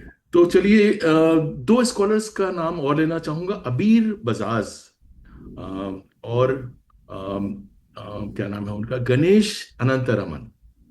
ये बॉम्बे बेस्ड राइटर हैं। और इन्होंने फिल्म म्यूजिक और क्लासिकल म्यूजिक के रिश्तों के बारे में काफी कुछ काम किया है। तो अबीर बजाज और गणेश अनंतरमन का कहना है कि एक और ठुमरी है जो कि इससे ज्यादा उसका इम्पैक्ट है फिल्म म्यूजिक पे और म्यूजिशियंस पे, बाबुल मोरा से भी ज्यादा इम्पैक्ट है। और वो है याद पिया की आए, यानी कि बड़े गुलाम अली खां की गाई हुई ये ठुमरी न सिर्फ पटियाला घराने की खास एस्थेटिक्स की नुमाइंदगी करती है, बल्कि इस बात का भी सबूत है कि क्लासिकी मौसीकी की सेंसिटिविटी को किस तरह हम अवामी मिजाज का हिस्सा बना सकते हैं। तो अनंत रमन जो है, इसको एक मास्टरपीस बंदिश कहते हैं, और है भी मास्टरपीस। इसमें जो हिज्र फिराक है, उसके बोलों की लताफत है, और पब्लिक टेस्ट और क्लासिकल ग्रेस का जो इसमें सम्मिश्रण है, तवाजुन है, बैलेंस है, और अल्फाज की नहायती मौसर जज्बात का जो एक्सप्रेशन है, ये सारी चीज़ें इसको एक मास्टरपीस बनाती हैं। और अनंत रमन का कहना है कि हमको म्यूजिक को अलग अलग करके नहीं देखना चाहिए। हमको ये नहीं देखना चाहिए ये क्लासिकल म्यूजिक है, ये फिल्म म्यूजिक है। उनका कहना है कि हिंदुस्तान का जो म्यूजिक है वो एक है। और जो फिल्म म्यूजिक और क्लासिकल म्यूजिक का जो एक कंट्राडिक्शन लोग समझते हैं, नहीं, जो फिल्म म्यूजिक है वो तस्वीर का दूसरा रुख है। ये एक बहुत इम्पोर्टेंट बात है। और इस पे मुझे याद आया कि ये जो ठुमरी है, जब वो बड़े गुलाम अली खां गाते थे तो ये बहुत बड़ी ठुमरी होती थी। लेकिन ग्रामोफोन रिकॉर्ड उस जमाने में बहुत छोटे होते थे, बहुत तेजी से चलते थे। तो उनसे कहा गया कि आपको तो कुछ मिनटों में ही गाना है। नतीजे में आज जो अवेलेबल ठुमरी है, वो सिर्फ उसकी झलक है कि असली कितनी खूबसूरत हुआ करती होगी। अच्छा, दो स्कॉलर्स का और मैं नाम लेना चाहूंगा, आप उनकी चीजों को पढ़ सकते हैं। ए भट्टाचार्य और सी राव। इन्होंने अपने रिसर्च पेपर में एक बहुत दिलचस्प वाकया बयान किया है कि आज़ादी के फौरन बाद जब बड़े गुलाम अली खां पाकिस्तान से निकाल दिए गए और उनको क्लासिकल म्यूज़िक की वहाँ पे कोई वहाँ मुस्तकबिल नज़र नहीं आया, और वो हिंदुस्तान आ गए, बम्बई में थे, हैदराबाद में थे, जहाँ उनको पैट्रोनेज मिला। सबसे ज़्यादा उनको कलकत्ता में हाथों हाथ लिया गया। तो कलकत्ता के एक प्रोग्राम में उनका कंसर्ट हो रहा था, और उन उससे थोड़ी देर पहले, उससे जस्ट पहले लता मंगेशकर का जो है आइटम रख दिया गया। तो लता मंगेशकर जो है बहुत परेशान हो गई। और उन्होंने कहा ये कैसे हो सकता है, इतने बड़े मतलब उस्ताद से पहले मैं गाऊं। और काफ़ी परेशान हुई। तो जो ऑर्गेनाइजर्स थे वो भी परेशान हो गए कि क्या करें। तो उन्होंने जो है उनसे कह दिया उस्ताद जी से। उस्ताद जी ने कहा नहीं नहीं, अरे भाई उसे बुलाइए। और बड़े गुलाम अली खां ने उनको बुला के कहा कि नहीं, तुम ऐसा क्यों सोचती हो, तुम बहुत अच्छी सिंगर हो और तुम गाओ, प्लीज गाओ। तो उसके बाद उनका कहना है कि ये सिर्फ ये नहीं था कि वो ऑकवर्ड फील कर रही थी या नर्वस फील कर रही थी, ये एक तरह का इनकिसार था, ये उनकी ह्यूमिलिटी थी। यानी कि आप ये समझिए कि फिल्म म्यूजिक की जो ग्रेटेस्ट मतलब सिंगर थी उस जमाने की, और जो क्लासिकल म्यूजिक के सबसे बड़े उस्ताद थे, ये उनकी रिलेशनशिप थी। और उसके बाद वहां पे लता ने गाया बांध प्रीत फूल डोर। ये एक हृदयनाथ जी गाते थे और उन्हीं ने सीखा था। इस वाक़े का सबसे इम्पोर्टेंट पहलू बाद में आया कि जब ये ठुमरी उन्हीं ने गाई तो उन्होंने लता मंगेशकर को बुलाया और कहा यहीं बैठो और बैठ के सुनो। तो ये है देखिए ग्रेटेस्ट फिल्म म्यूजिक के जो एक्सपोनेंट्स हैं और ग्रेटेस्ट क्लासिकल म्यूजिक के। इससे पहले कि हम इस ठुमरी के लिए के मेहता साहब से दरख्वास्त करें, मैं बस एक छोटा सा कोट उनका सुनाना चाहूँगा आपको। कि उन्होंने बड़े गुलाम अली खान ने किसी बहुत बड़े उस्ताद से लता मंगेशकर के बारे में एक सेंटेंस कहा था और कहा था कि कमबख्त कभी बेसुरी नहीं होती। आप ये समझिए, ये जो है हैरत आमेज जो तहसीन होती है। यानी कि आप सिर्फ तारीफ नहीं कर रहे हैं, आप हैरत के साथ तारीफ कर रहे हैं, क्योंकि इतने बड़े उस्ताद थे, उन्हें मालूम था कि भाई जब आप गाते हैं एक आध सुर कहीं इधर उधर जो है जरूर होता है। तो कमबख्त कभी बेसुरी नहीं होती, ये उस आदमी ने कहा जो कभी बेसुरा नहीं हुआ। और के मेहता हमें इसका एक सूत अभी पेश करने वाले। ओवर टू के मेहता साहब। Am I audible, sir? जी।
मेहता साहब, मजा आ गया। क्या बात है जी। वो एब्सोल्युटली वंडरफुल गायकी। और इससे हम नमूना आप समझ सकते हैं कि वो क्या दौर था, और ठुमरी क्या चीज़ है, और इसकी मिठास क्या है। और जो हमारा इस वक्त, जो हमारा कलेक्टिव नेशनल कॉन्शियसनेस है, यानी कि सारे संगीत का अगर हम समावेश कर दें, हमारा जो शास्त्रीय संगीत परंपरा है, जो हमारी अर्धशास्त्रीय परंपरा है, जो फिल्म म्यूजिक है, ये जो सारे शेड्स हैं, उन जो सारा टेस्ट है, जो कंपोजर्स का टेस्ट है, सिंगर्स का टेस्ट है, वो कहाँ से आ रहा है? वो देखिए ऐसे ही छोटे छोटे मास्टरपीसेस से आ रहा है। और अगर हम फिल्मी गीत में ठुमरी की ये जो एस्थेटिक्स थी, जो अभी आपने महसूस की नवीन जी के प्रेजेंटेशन से, के मेहता के प्रेजेंटेशन से, तो इससे आपको अंदाजा हुआ इंदिरा जी ने जिस तरह से गाया, ये जो एस्थेटिक्स है, ये जो जमालियात है, जो सौंदर्य बोध है, इसी का रिफ्लेक्शन हमको फिल्मी गीतों में मिलता है। फिल्मी गीतों में सीधे सीधे तो ठुमरी नहीं ली जा सकती, क्योंकि ठुमरी एक बहुत बड़ा फॉर्म है। लेकिन उसकी जो ब्यूटी है उसको लिया गया। तो इस वक्त हम याद करना चाहेंगे, बहुत सी फिल्में हैं, जैसे मिसाल के तौर पे मुगले आजम है, जैसे कि पाकीज़ा है। पाकीज़ा में देखिए बेहतरीन ठुमरियाँ हैं। और मुगले आजम में जिस तरह की ठुमरियों का इस्तेमाल किया गया है, वो आप जानते हैं। लेकिन ये तो देखिए बहुत मशहूर फिल्में हैं जो आप जानते हैं, और सारे गाने आप सुनते हैं। लेकिन मैं एक फिल्म को याद दिलाना चाहूँगा, जो राजेंद्र सिंह बेदी की मास्टरपीस फिल्म है, दस्तक। इसमें जो गीत थे, ये लिखे थे मजरू जी ने, मजरू सुल्तानपुरी ने, और इसके कंपोजर थे मदन मोहन। इसमें जो जितने भी फिल्मी गीत हैं, इसमें मदन मोहन, उनका लखनऊ से भी ताल्लुक था, आप जानते ही हैं। तो उन्हीं ने ठुमरी की एस्थेटिक्स का जितनी खूबसूरती के साथ इस्तेमाल किया है, उसका जवाब ही नहीं है। और सबसे बड़ी बात यह कि ये जो उनका गीत है, वो गीत भी रहता है, लेकिन उसके साथ साथ वो ठुमरी के आसपास पहुंच जाता है। और लता मंगेशकर ने अपनी दिलनशीन आवाज में इन गीतों को अमर कर दिया। और मैं यहाँ पे अभी सीमा हंसिंग है हमारे साथ, हमारी साथी, जिनसे आप सभी वाकिफ हैं और आप जानते हैं वो कितना अच्छा गाती हैं। तो मैं चाहूँगा कि राग चारुकेशी पे शायद वो आधारित है, जो बेसिकली देखा जाए तो हिंदुस्तानी म्यूजिक का राग नहीं है, वो कर्नाटक म्यूजिक का राग है। बहुत बाद में आया, और उससे फिल्म के कंपोजर्स जो हैं उसका इस्तेमाल करते हैं। लेकिन बाद में वो फिल्म कंपोजर्स में काफ़ी पॉपुलर हुआ। इस राग में एक ठुमरी वाली एक बात यह है कि इस राग में जो हिज्र है, जो विरह है, उसकी कसक, और जो मिलन है उसकी नरमी, और मोहब्बत की जो रूहानी गुर्बत, और ये सारी चीज़ें जो हैं एक साथ जमा हो गई हैं। और यही बात है कि ये ठुमरी के रंग का गाना है। इस गाने में थोड़ी सी शर्मीली मज़ाहमत है, पोशीदा एक दावत है, हल्की सी शिकायत भी है, समाजी पाबंदियों का भी एहसास है कि दुनिया क्या कहेगी। यही सारी जो एम्बिगुइटीज़ हैं, ये ठुमरी की रूह हैं। और इस गाने में ठुमरी की तरह का बिल्कुल बोल बनाओ का अंदाज है, बहुत ही लतीफ मुर्कियां हैं। मैं चाहूंगा कि आप लोग ध्यान दें मुर्कियों पे। और मींदें हैं, लतीफ मींदें, मींदों का इस्तेमाल किया गया है, और कई ऐसे म्यूजिकल एलिमेंट्स का इस्तेमाल किया गया है जो अपनी मिसाल आप हैं। और इसमें जो बालमा का लफ्ज़ है, बलमा, सैया, ये सारे अल्फाज जो हैं फिल्मी गानों में, हम लोग अभी थोड़ी देर पहले इंदिरा जी से बात कर रहे थे कि ये सारे जो हैं, ये सारा डीएनए जो है, ये उसका है, ठुमरी का, हमारे गानों में। तो चलिए, हम दरख्वास्त करते हैं।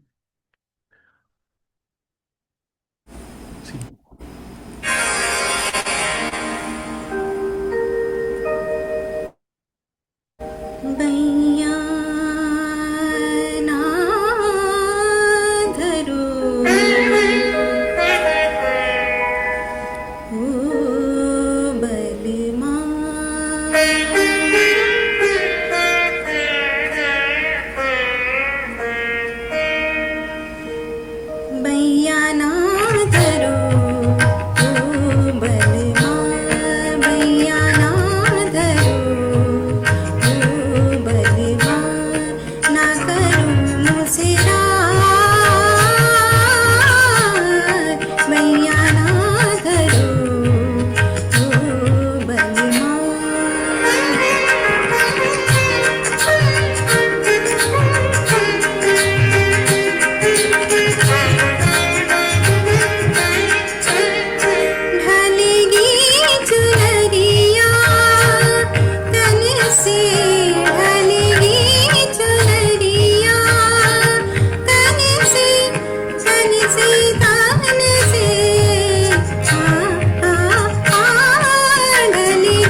Absolutely fabulous, wonderful, beautiful. मतलब अल्फाज कम है और वक्त भी कम है। अगर वक्त ज़्यादा होता तो हम इस गाने को बहुत देर तक एंजॉय करते।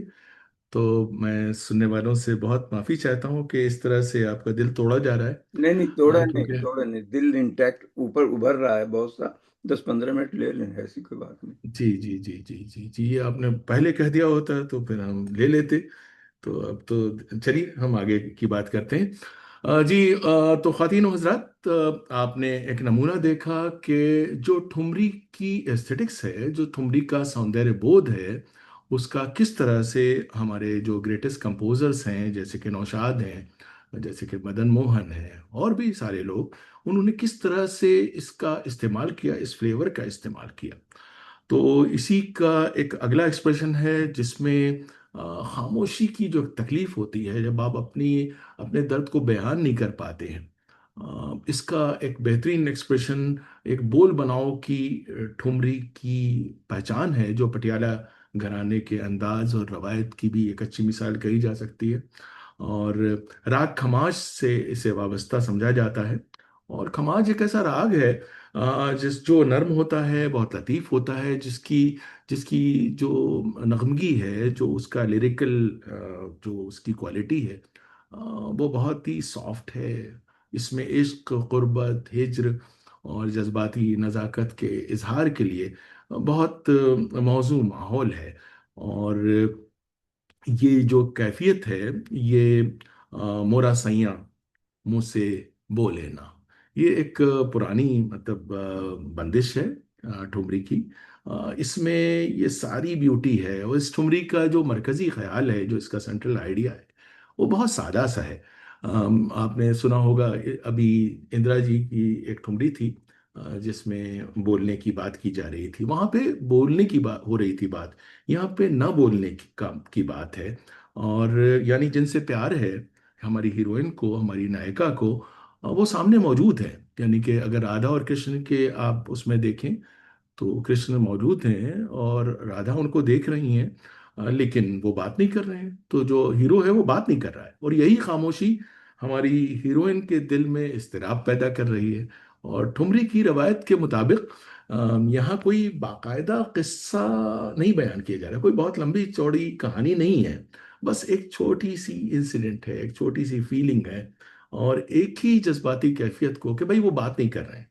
अब देखिए, इतनी सी बात को हम कितने स्टाइल से, कितने अंदाज से, कितने जावियों से, कितने एंगल से इसको हम देख सकते हैं, समझ सकते हैं, बरत सकते हैं कि मुँह से बोले ना।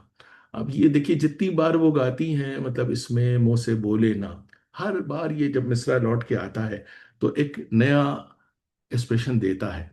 तो ये बंदिश बहुत ज़माने तक फ़तेह अली खां और अमानत अली खां, ये जो है शायद उसके हैं, शाम चौरासी के हैं, ये पटियाला के हैं, मैं कंफ्यूज हो रहा हूँ। ये उनकी म्यूजिकल ट्रेडिशन, उनके रिpertoire का हिस्सा था, और ख़ास इनका स्टाइल होता था। आप इसको अवेलेबल है, आप सुन सकते हैं। अभी हाल के दिनों में शफकत अमानत अली ने भी इस पेशकश को बिल्कुल पहुंचा दिया। तो चलिए, हम चित्रा जी से दरख्वास्त करेंगे कि इससे इंस्पायर्ड जो वो एक पेशकश करने वाली हैं, चित्रा जी। सावन बीतो जाए पिहरवा, सावन बीतो जाए पिहरवा, मन मेरा घबराए, मन मेरा घबराए, ऐसो गए परदेस पिया तुम, ऐसो गए परदेस पिया तुम, चैन हमें नहीं आए, चैन हमें नहीं आए, मोरा सैया से बोले ना मोरा सैया मुँह से बोले ना मैं लाख जतन कर हारी लाख जतन कर हार गई मोरा सैया मुँह से बोले ना मोरा सैया मुँह से बोले ना। वाह वाह वाह, जी जी, बहुत बेहतरीन, थैंक यू, वंडरफुल, ब्यूटीफुल। देखिए, मोरा सैया मुंह से बोले ना, इतनी खूबसूरत बंदिश, और उसको चित्रा जी ने आपके सामने पेश किया। और अब आइए हम देखते हैं कि ये जो पूरी ट्रेडिशन है, तब 250-300 साल की, तो वो अभी बिल्कुल हाल के दिनों में उसका रिफ्लेक्शन हमारे कंटेंट में, हमारी फिल्मों में, हमारी सीरीज में किस तरह से उभर के आ रहा है, किस तरह से सामने आ रहा है।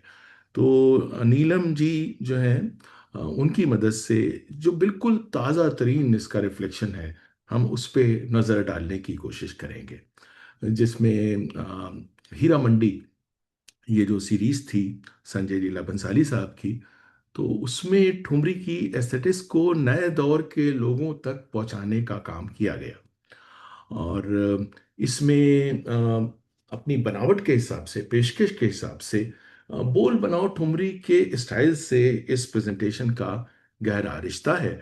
इसमें एक नया सादा सी जज्बाती सिचुएशन ये है कि एक तरफ तो बज़ाहिर दूर जाने के लिए कहा जा रहा है, लेकिन साथ ही साथ दर पर्दा इस बात की तवज्जो की भी ख्वाहिश है कि मत जाओ।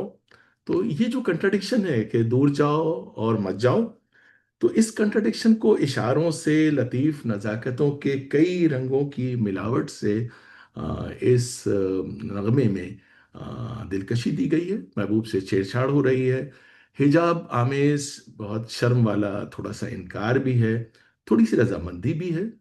और जो ख़ास चीज़ है ठुमरी की, वो ये है कि इश्किया गुफ्तगू भी हो रही है, प्यार की बातें भी हो रही हैं।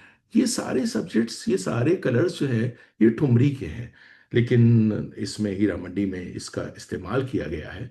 और इस गीत में ये भी बात हो रही है कि देखिए, सुबह होने वाली है, रोशनी होने वाली है, हालांकि वो सारे अंतरे तो नहीं आ पाएंगे, और लोगों की निगाहों में हम आ जाएंगे, घर वापसी की भी फिक्र है। इस तरह के बहुत से इशारे हैं। तो ब्रज और अवध की क्लासिकी ठुमरी की जो जो पोएटिक एटमॉस्फेयर होता था, वो सब कुछ इसमें है। और तो चलिए हम रिक्वेस्ट करते हैं, आखिरी रिक्वेस्ट के तौर पे, नीलम जी से।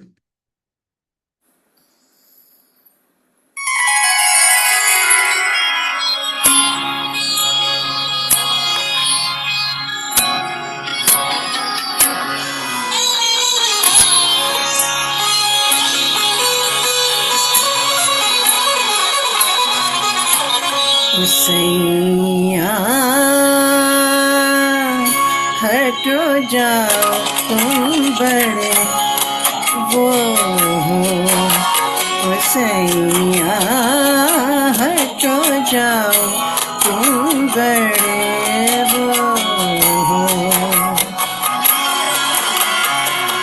रात बीत जाए दिन चढ़ आए, इब घर जाने तो हुसैया, इब घर जाने दो हुसैया, हटो जाओ तुम बड़े वो हो, हुसैया हटो जाओ तुम बड़े वो हो।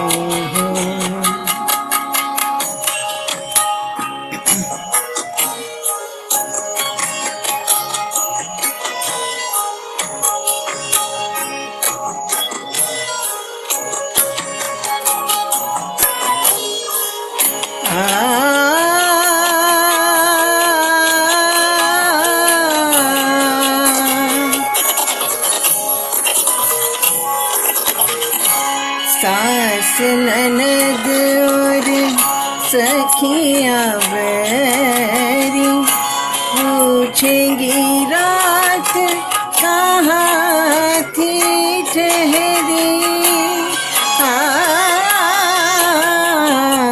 सास ननद और सखियां बैरी पूछेंगी रात कहाँ थी ठहरी। लाज शर्म से मर जाऊंगी हो, लाज शर्म से मर जाऊंगी मैं हो। सैया हटो जाओ तुम बड़े हो, सैया हटो जाओ तुम बड़े हो।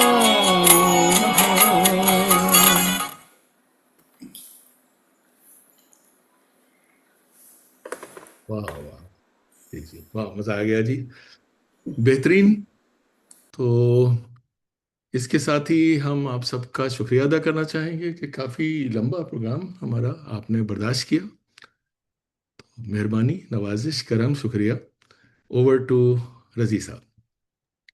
अरे जनाब, आप और कंटिन्यू रखते हैं, हमें कोई एतराज नहीं था। Wonderful, quite mesmerising, beautiful programme, beautiful. बिल्कुल आज तो छा गए सब।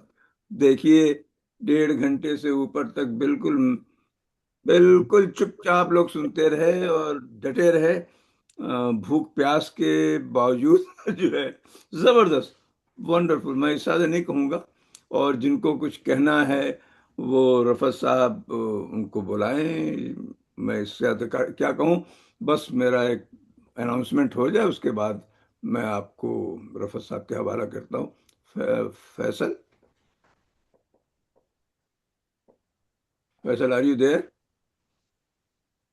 हाँ, Faisal, Rafat. I can do that. तो फैसल मेरे ख्याल से बेहोश हो गए वो सुन करके। वंडरफुल, बहुत बहुत बहुत शुक्रिया आप लोगों का, तमाम आर्टिस्टों का, और इंदिरा जी का ख़ास तौर से। वो उन्होंने पहली बार शिरकत की थी और मौजू बहुत अच्छा था, बेहतरीन। और इसको वाकई 2 घंटे तक जारी रखना चाहिए था। अब हम आपको पूरी दूसरी दुनिया में ले जाते हैं। ये दिल की दुनिया से ज़्यादा दूसरी दुनिया है। बहुत ही फेमस एक स्कॉलर इंडिया में है। I mean, she is extremely well known, Navedita Menon. She retired from JNU. ये काफिला ऑनलाइन, काफिला जब पहले प्रिंट में भी था, तो उसकी फाउंडर मेंबर भी हैं। She is going to talk on criminalizing dissent, the activist and intellectual as threat in present, of course, आगे नहीं लिखा, but in present day India, even present day USA. और उनका साथ देने वाली यहाँ से अमेरिका से professor Sanjam Ahluwalia. She is a professor in the department of history, Arizona university. तो आप लोग इसमें भी शामिल हों। It's a wonderful topic. It's very needed at this time in any free society to talk about criminalizing dissent and the activist and the intellectual as threat. So over to Dr. Rafat Hussain for inviting others for appreciation, comments, and questions. Rafat? जी शुक्रिया रजी भाई, क्या कहें जनाब, बहुत बहुत शुक्रिया लुत्फ टीम का और जो है दानिश इकबाल साहब का। दानिश इकबाल साहब ने और लुत्फ टीम ने क्या नगीने जो है जमा किए हुए हैं, माशाल्लाह। सो ये जो है क्वेश्चन एंड आंसर का सेशन जो है ओपन है अब, और आप लोग जो है या तो अपना डिजिटल हैंड जो है रेस कर दीजिए या कमेंट बॉक्स में, तो खैर आप लोग देख ही रहे हैं। अब इस तरीके के प्रोग्राम में कोई क्वेश्चन आंसर की गुंजाइश ज़्यादा नहीं होती, लेकिन उसके बावजूद अगर किसी को कोई सवाल पूछना है या जो है कोई कमेंट करना है तो आप हाथ उठा दीजिए। देखिए एक हाथ नजर आया मुझको, कौन है? 2 हो गए। ओके, इल्तफात हसन साहब और उसके बाद महफूज साहब। इल्तफात भाई। जी जनाब। दानिश साहब, क्या बात है, बहुत शुक्रिया भाई, बहुत बहुत शुक्रिया। आज का प्रोग्राम तो रिमार्केबल था। मैं हूं साहब बहुत ही नाकाम किस्म का सुनने वाला, बहुत शौकीन हूँ मगर क्लासिकल म्यूजिक का। तो बड़ी कोशिश करता हूँ कि मैं ये समझ लूँ कि ये जो आपके दो राग हैं मशहूर, दादरा और ये अपनी जो जिस पे आज बात हुई है, इनको आप कैसे डिफरेंशिएट करते हैं? How can you tell which one is being सung? मैंने इस पे जनाब बड़ी रिसर्च की, बड़ी कोशिश की, बड़े इस पे मैंने वीडियो भी देखे, लेकिन अभी तक मेरी समझ में नहीं आया कि कैसे कहते हैं डिफरेंस, की दादरा है या वो है आपकी ये जो दूसरा थी आपकी म्यूजिक जिसपे ठुमरी। दादरा जी कैसे डिफरेंशिएट करते हैं? अगर आप या आपके साथी कोई भी इसको मुझे बताए, या कोई सोर्स हो जहां से मैं समझ सकूं कि गाना सुन के मैं कहूँ कि ये ठुमरी में है या दादरा में है। जी। नीलाक्षी जी। नीलाक्षी कहाँ है भाई? एक्चुअली हम लोगों का यही इरादा है कि अगला प्रेजेंटेशन हम दादरे के बारे में करें।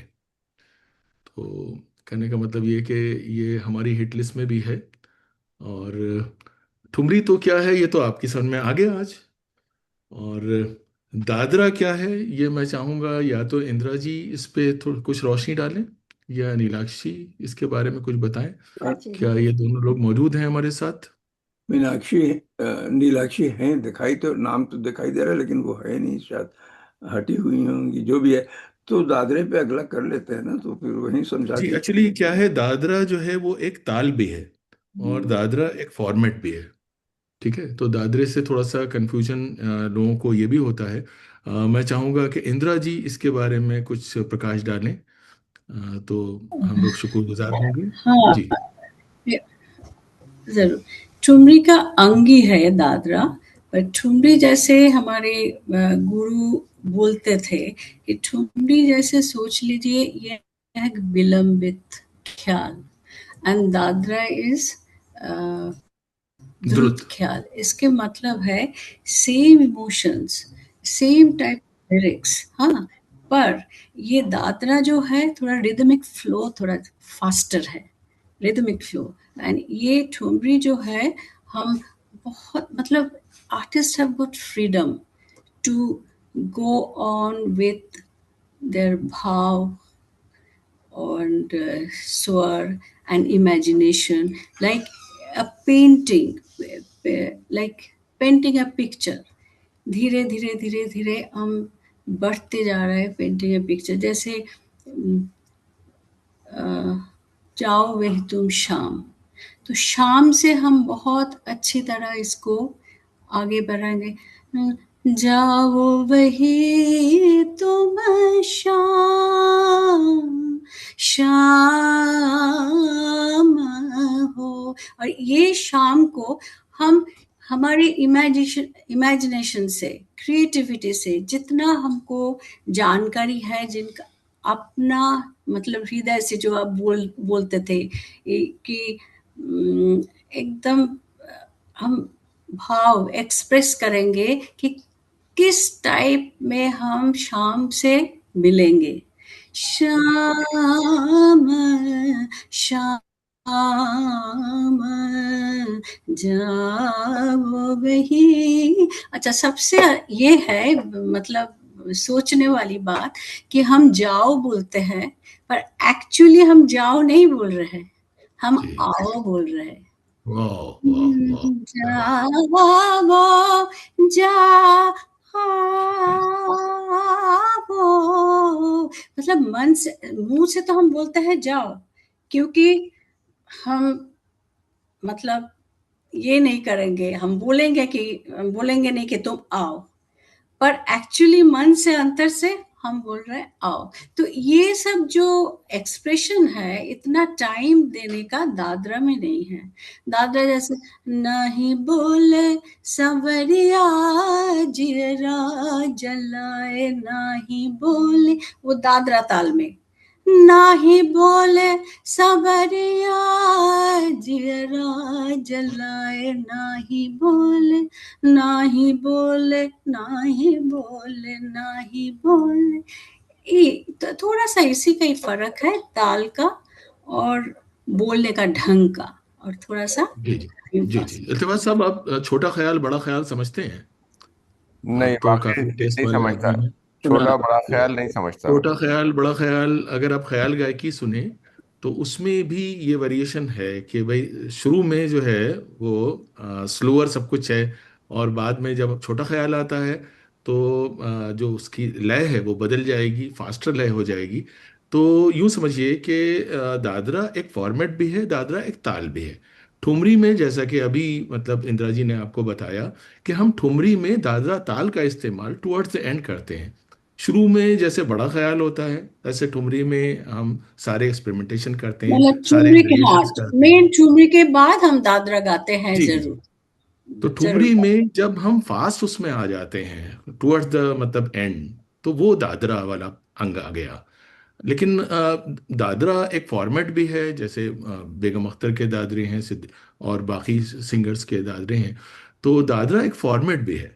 और अब आई कथक, होप कथक डांस दादरा के साथ बहुत चलता है, क्योंकि ये बहुत चलता है रिदमिक क्योंकि है, वो रिदमिक है, रिदमिक है। रिदमिक है। हाँ, और जी बनारस घराने का जो हमारा ठुमरी है, उसमें थोड़ा सा वही जैसे बैठे की नीलाक्षी ने दिखाया, वो जी अभिनय ज्यादा अच्छा है।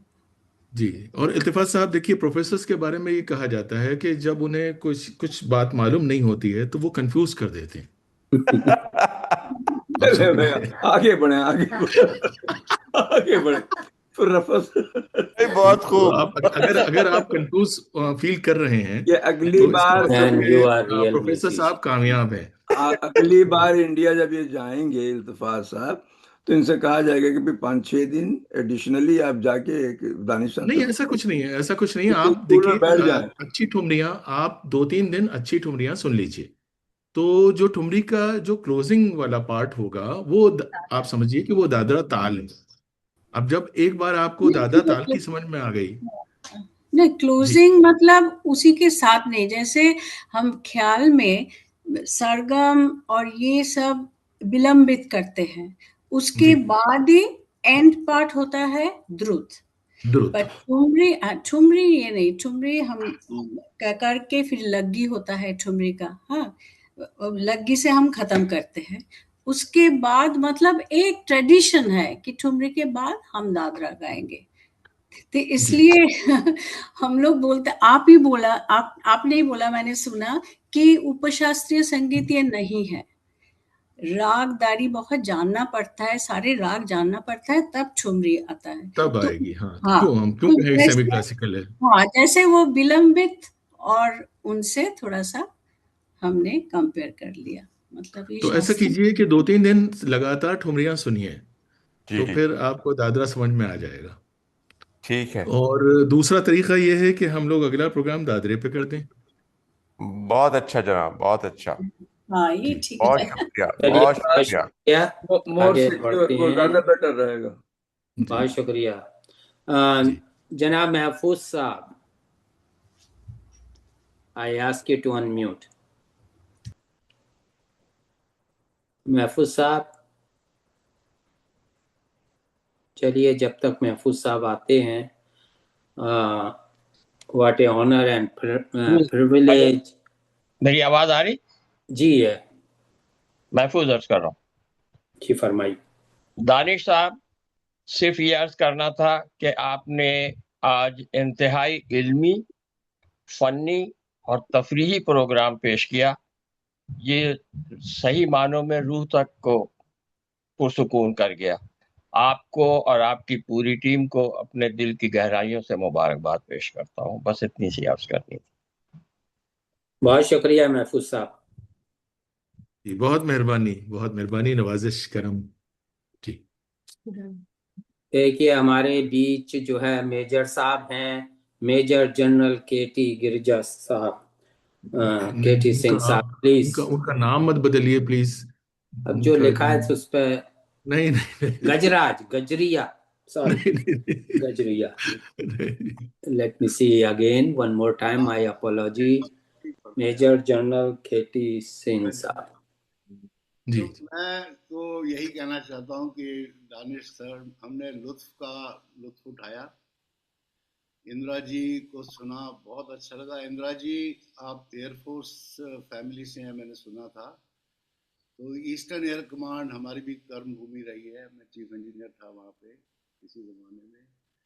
और आखिर में मैं यही कहूँगा कि दानिश जी का अंदाज़े बयां है कुछ और, बहुत ही खूबसूरत तरीके से हम तो चिपकते रह गए अपने। जी, you are so generous actually general साहब, बहुत आप अच्छा बहुत जनरस हैं जी। हमने बहुत आनंद उठाया, बहुत धन्यवाद, बहुत शुक्रिया। ठीक, बहुत शुक्रिया। देखिए जतन साहब, इशरत भाई कुछ कहना पसंद करेंगे? एम्बेसडर इशरत हुसैन साहब, I see somewhere a comment और anyone wants to say something, आप आइए। लेट्स सी इशरत भाई। नीरज जी को बुला ले। नीरज जी को भी बुलाते हैं। सवाल है ना, कुछ ज्यादा कहना है, सिर्फ ये कहना है कि बहुत ही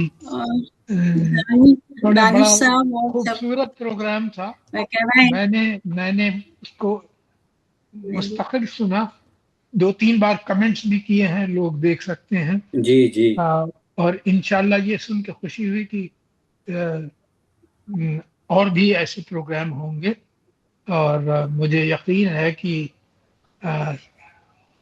सब लोग उसी इन्हिमाक से सुनेंगे जैसे आज उन्होंने सुना है। शुक्रिया, बहुत बहुत शुक्रिया दानिश साहब, और शुक्रिया टू ऑल द आर्टिस्ट, शुक्रिया to all the artist, great performance, thank you. आप सबको बहुत बहुत शुक्रिया। मुझे बहुत अच्छा लगा दानिश साहब, आप नहीं होते तो ये प्रोग्राम नहीं होता। ये मैं कहूंगा आप ये नहीं होती ये तो सच हम बात है। इंसाफ नहीं कर पाते। नहीं नहीं actually नहीं नहीं, बिल्कुल आपके नहीं। बगैर भी संभव नहीं सबने था। हम लोग सबने गाना गाया, बहुत अच्छा गाना गाया, पर आप अगर इसको बुनते नहीं इतने अच्छी तरह तो ये प्रोग्राम इतना अच्छा नहीं होता। शुक्रिया। बहुत आपने बहुत जैसे समझाया धन्यवाद, बहुत ही बहुत अच्छा बहुत लगा, बहुत धन्यवाद हमें सबको। कुछ थोड़ी सी थैंक यू। समझ में आई है कि क्या होता है ये चीज। शुक्रिया।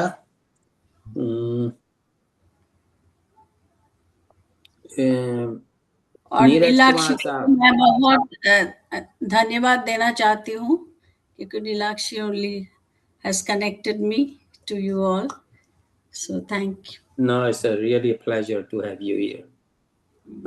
नीरज साहब, नीरज कुमार लाल। आदाब अर्ज है दानिश साहब और सभी कलाकारों को। आज पूछने का तो कुछ है नहीं, सिर्फ कहना था कि इतना अच्छा प्रोग्राम देखने के बाद आज बहुत दिनों के बाद रूह को एक खुराक मिली और एकदम ताजा दम महसूस कर रहा हूँ। तो इतना ही कहना है अंत में कि अगर न होते दानिश साहब तो क्या होता, न होता न कुछ, जब कुछ न था तो खुदा था, न कुछ होता तो खुदा होता। क्या तो वही होता? बात है कि न होते दानिश साहब तो क्या होता। ये 1 घंटे पहले से बैठ रहे थे, तो मैंने कहा कि 8:30 बजे शुरू हो रहा है, 7:30 बजे मुझे लिख रहे हैं कि मैं ऑन करके बैठा हुआ हूँ। ज्यादा उत्सुक है, उत्सुकता यही प्रोग्राम लिटरली इस प्रोग्राम का इंतजार तो रहता ही है। कुछ मजबूरी हो जाए तो आदमी नहीं ज्वाइन कर पाता है, वो एक अलग बात है। बहुत ही अच्छा लगा, बहुत ही अच्छा प्रोग्राम था, बहुत अच्छा लगा। Thank you everyone, thank you Danish साहब and all the artist. Thank you so much. So we are almost on the top of the hour. So और कोई कमेंट तो आप लोग देख पढ़ चुके होंगे, कोई सवाल नहीं है इस वक्त, तो ना कोई किसी का, तो जो है मैं शुक्रिया के साथ ऑडियंस का शुक्रिया और लुत्फ ग्रुप का शुक्रिया, इंदिरा जी का बहुत बहुत शुक्रिया, क्योंकि इंदिरा जी भी लुत्फ की पार्ट है या नहीं है ये तो मुझको नहीं मालूम, लेकिन इंदिरा जी का भी बहुत शुक्रिया। लुत्फ ग्रुप तो ज़्यादातर आता रहता है। और उसके बाद जाहिर है दानिश भाई का, और बैक टू रजी भाई। और ये जो आपने कहा कि कोई सवाल नहीं है, तो उस पर एक शेर सुन लीजिए भाई। ठीक है, क्योंकि सवाल जो है बहुत इंपॉर्टेंट चीज है। वो शेर है कि न सवाल वस्ल न अर्ज गम, न सवाल ये वस्ल न वस्ल अर्ज गम, नाज़िम। न हिकायतें न शिकायतें। वाह न वाह। सवाल वस्ल न अर्ज गम, न हिकायतें न शिकायतें, तेरे अहद में दिले जार के सभी इख्तियार बिहार चले। में वाह वाह वाह आज वाह। बहुत सही तेरे कहा अहद भाई। में दिले जार के सभी सारी इख्तियार यार चले चले गए, गए। वाह वाह वाह वाह। ठीक है, पूरी कर दें और एक शेर काफी नहीं है। न नहीं। सवाल वस्ल न अर्ज गम, न हिकायतें न शिकायतें, तेरे अहद में दिले जार के सभी इख्तियार चले गए। ये फैज की बहुत मशहूर जी गजल है। जी जी जी। तो उसका ये शेर है। तो आपने कहा कोई सवाल नहीं है, तो हमने बस कहा क्या ये तो शेर याद आ गया, तो आगे हमने नहीं आपको बढ़ेंगे, सुना दिया। आगे नहीं बढ़ेंगे। न सवाल बस न अर्ज। सवाल तो हमेशा होने चाहिए, वरना जिंदगी रुक जाएगी। वो ये देखें, ये एक सवाल है, ये खुद सवाल है। अभी जो इन्होंने डायलॉग बोले, ये आजकल सिर्फ अपने सन रूम से बैठे सामने के जंगल को देखते हैं अच्छा रफत साहब, और वहां अच्छा, पे वैसे जो, वैसे हाँ रफत साहब का जो जंगल है वही जंगल मेहता साहब का भी है। अभी हाँ, देखिए तो दो ये जंगल में चले गए हैं, और दोनों उनके का जंगल। तो शाम को जो कलर्स उस जंगल में रिफ्लेक्ट होते हैं उसकी तस्वीरें भेजते रहते हैं। तो जी ये जी खुद सवाल हैं इस वक्त, और जवाब ढूंढ रहे हैं। जी जी जी। तो आप इनके ऊपर कुछ नहीं कह सकते। न अब क्या जवाब मिलेगा जिंदगी के आखिरी पड़ाव में। देखिए सुने आप, ये जवाब, ये सवाल हैं एक्चुअली, वो आपसे सवाल कर रहे हैं किसी और शक्ल में। इजाजत हो तो मुझे एक सवाल करना है रजी। आप बिल्कुल कर रहे हो। दानिश साहब, आप इस कदर खूबसूरत अंदाज में बोलते हैं, या आप एक्सम्पोर बोलते हैं कि याद कर लेते हैं सब जो कहना है? ये खूबसूरत भी है, अंदाजी क्यों कह रहे हैं आप? खुद ये एक्चुअली भी तो है है। माशाल्लाह, लेकिन इतनी देखिए खूबसूरत बात देखिए करते देखिए हैं। देखिए ऐसा है। देखिए मैं टॉकिंग पॉइंट्स जमा करता हूँ, और वो जो आज के जो टॉकिंग पॉइंट्स थे वो आधे इस्तेमाल नहीं हो पाए, तो आधे मैंने बचा के बुरे दिनों के लिए रख लिए हैं। नहीं, आज क्योंकि तो अभी आपने काफी रिसर्च की है, काफी कोट की है एक्चुअली अगर वेस्टर्न मैंने स्कॉलर्स। सब आपको बता दी होती तो मतलब नहीं, इसके बहुत पीछे ज्यादा वक्त लग आई कैन जाता। रियलाइज कि कितना काम है इसके पीछे, हर चीज के लोग जी नहीं समझ पाते हैं कि जी जो जी। है कितनी रिसर्च करना पड़ती है। एक घंटे के प्रोग्राम के लिए कम से कम आपको 50 घंटे लगाना पड़ते हैं, जब जाके एक चीज तैयार होती है। He loves her। जी जी जी। एजुकेटेड आदमी है, स्कॉलरली है, हरदम पढ़ना लिखना नो चाहते डाउट अबाउट इट। एंड हैं। देन यू उसमें हमारे जैसे लोग इनको और वो थोड़ा सा पुश कर देते हैं कि ये तैयार रहिए। तो ये अगले में वो जो अभी आप कह रहे हैं कि भाई इसी को जो और सॉल्व करने के लिए फर्दर वो दूसरे थीम पे आ जाइएगा, तो मैं पहले से बता रहा हूँ आपको। नहीं नहीं, अभी देखिए उनकी कहाँ है नीलाक्षी। नीलाक्षी ने सब्जेक्ट सजेस्ट किया है कजरी। हाँ कजरी भी हाँ हो सकता बिल्कुल। है, लेकिन अभी बहुत डिस्कशन में दादरा आ गया है, तो दादरा भी हो नहीं नहीं, सकता है। कजरी पे आए, तो और खास तौर से हम लोग जिस इलाके से ताल्लुक रखते हैं उसमें तो बहुत ज्यादा इसका रंग रहा है। यूपी, जी जी। ईस्टर्न यूपी में तो कजरी का बहुत ज्यादा रहा है। हाँ, तो कजरी भी हो सकती है, दादरा भी हो सकता है। मुझे लगता है कजरी, दादरा ज्यादा बड़ा सब्जेक्ट है, तो आप हाँ, पहले कजरी, दादरा ले लीजिए फिर। कजरी में आपको फिल्मों के भी बहुत से गीत मिल जाएंगे, बहुत ज्यादा, राइट। तो दादरे में भी मिल जाएंगे, ऐसे क्या अच्छा है। अच्छा, जी जी चलिए, जो आपके ऊपर है। जी जी। ओके। नहीं नहीं, ये तो जो हमारे ये पंच हैं, ये सब पंचों की राय जो होगी, ये नीलम कोहली जी, नीलाक्षी, नवीन जी, जी जी मेहता बोलिए। साहब एंड अदर्स जो सजेस्ट करेंगे। तो चलिए, बहुत वेल, शुक्रिया। जी जी जी। कंसिडरिंग कि सावन भादों का महीना आने वाला है जिसमें कजरी गाई जाती है, जी so जी जी जी। चलिए it's more Kajri, apt to do Kajri first and then जरूर probably जरूर जरूर Thumri. जरूर जरूर वंडरफुल कजरी। वंडरफुल, बिल्कुल बिल्कुल, बहुत खूब। जी। वैसे आप इतने नीचे क्यों बैठी थी? पीछे तख्त भी दिखाई दे रहा है आपका।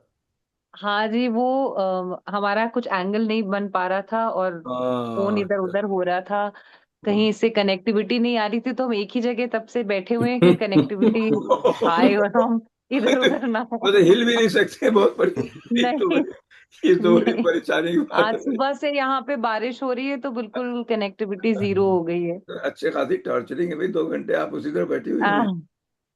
नहीं, हम लोग की थैंक यू, आदत है जमीन पे बैठने की, कोई ऐसी दिक्कत नहीं। Thank you so much.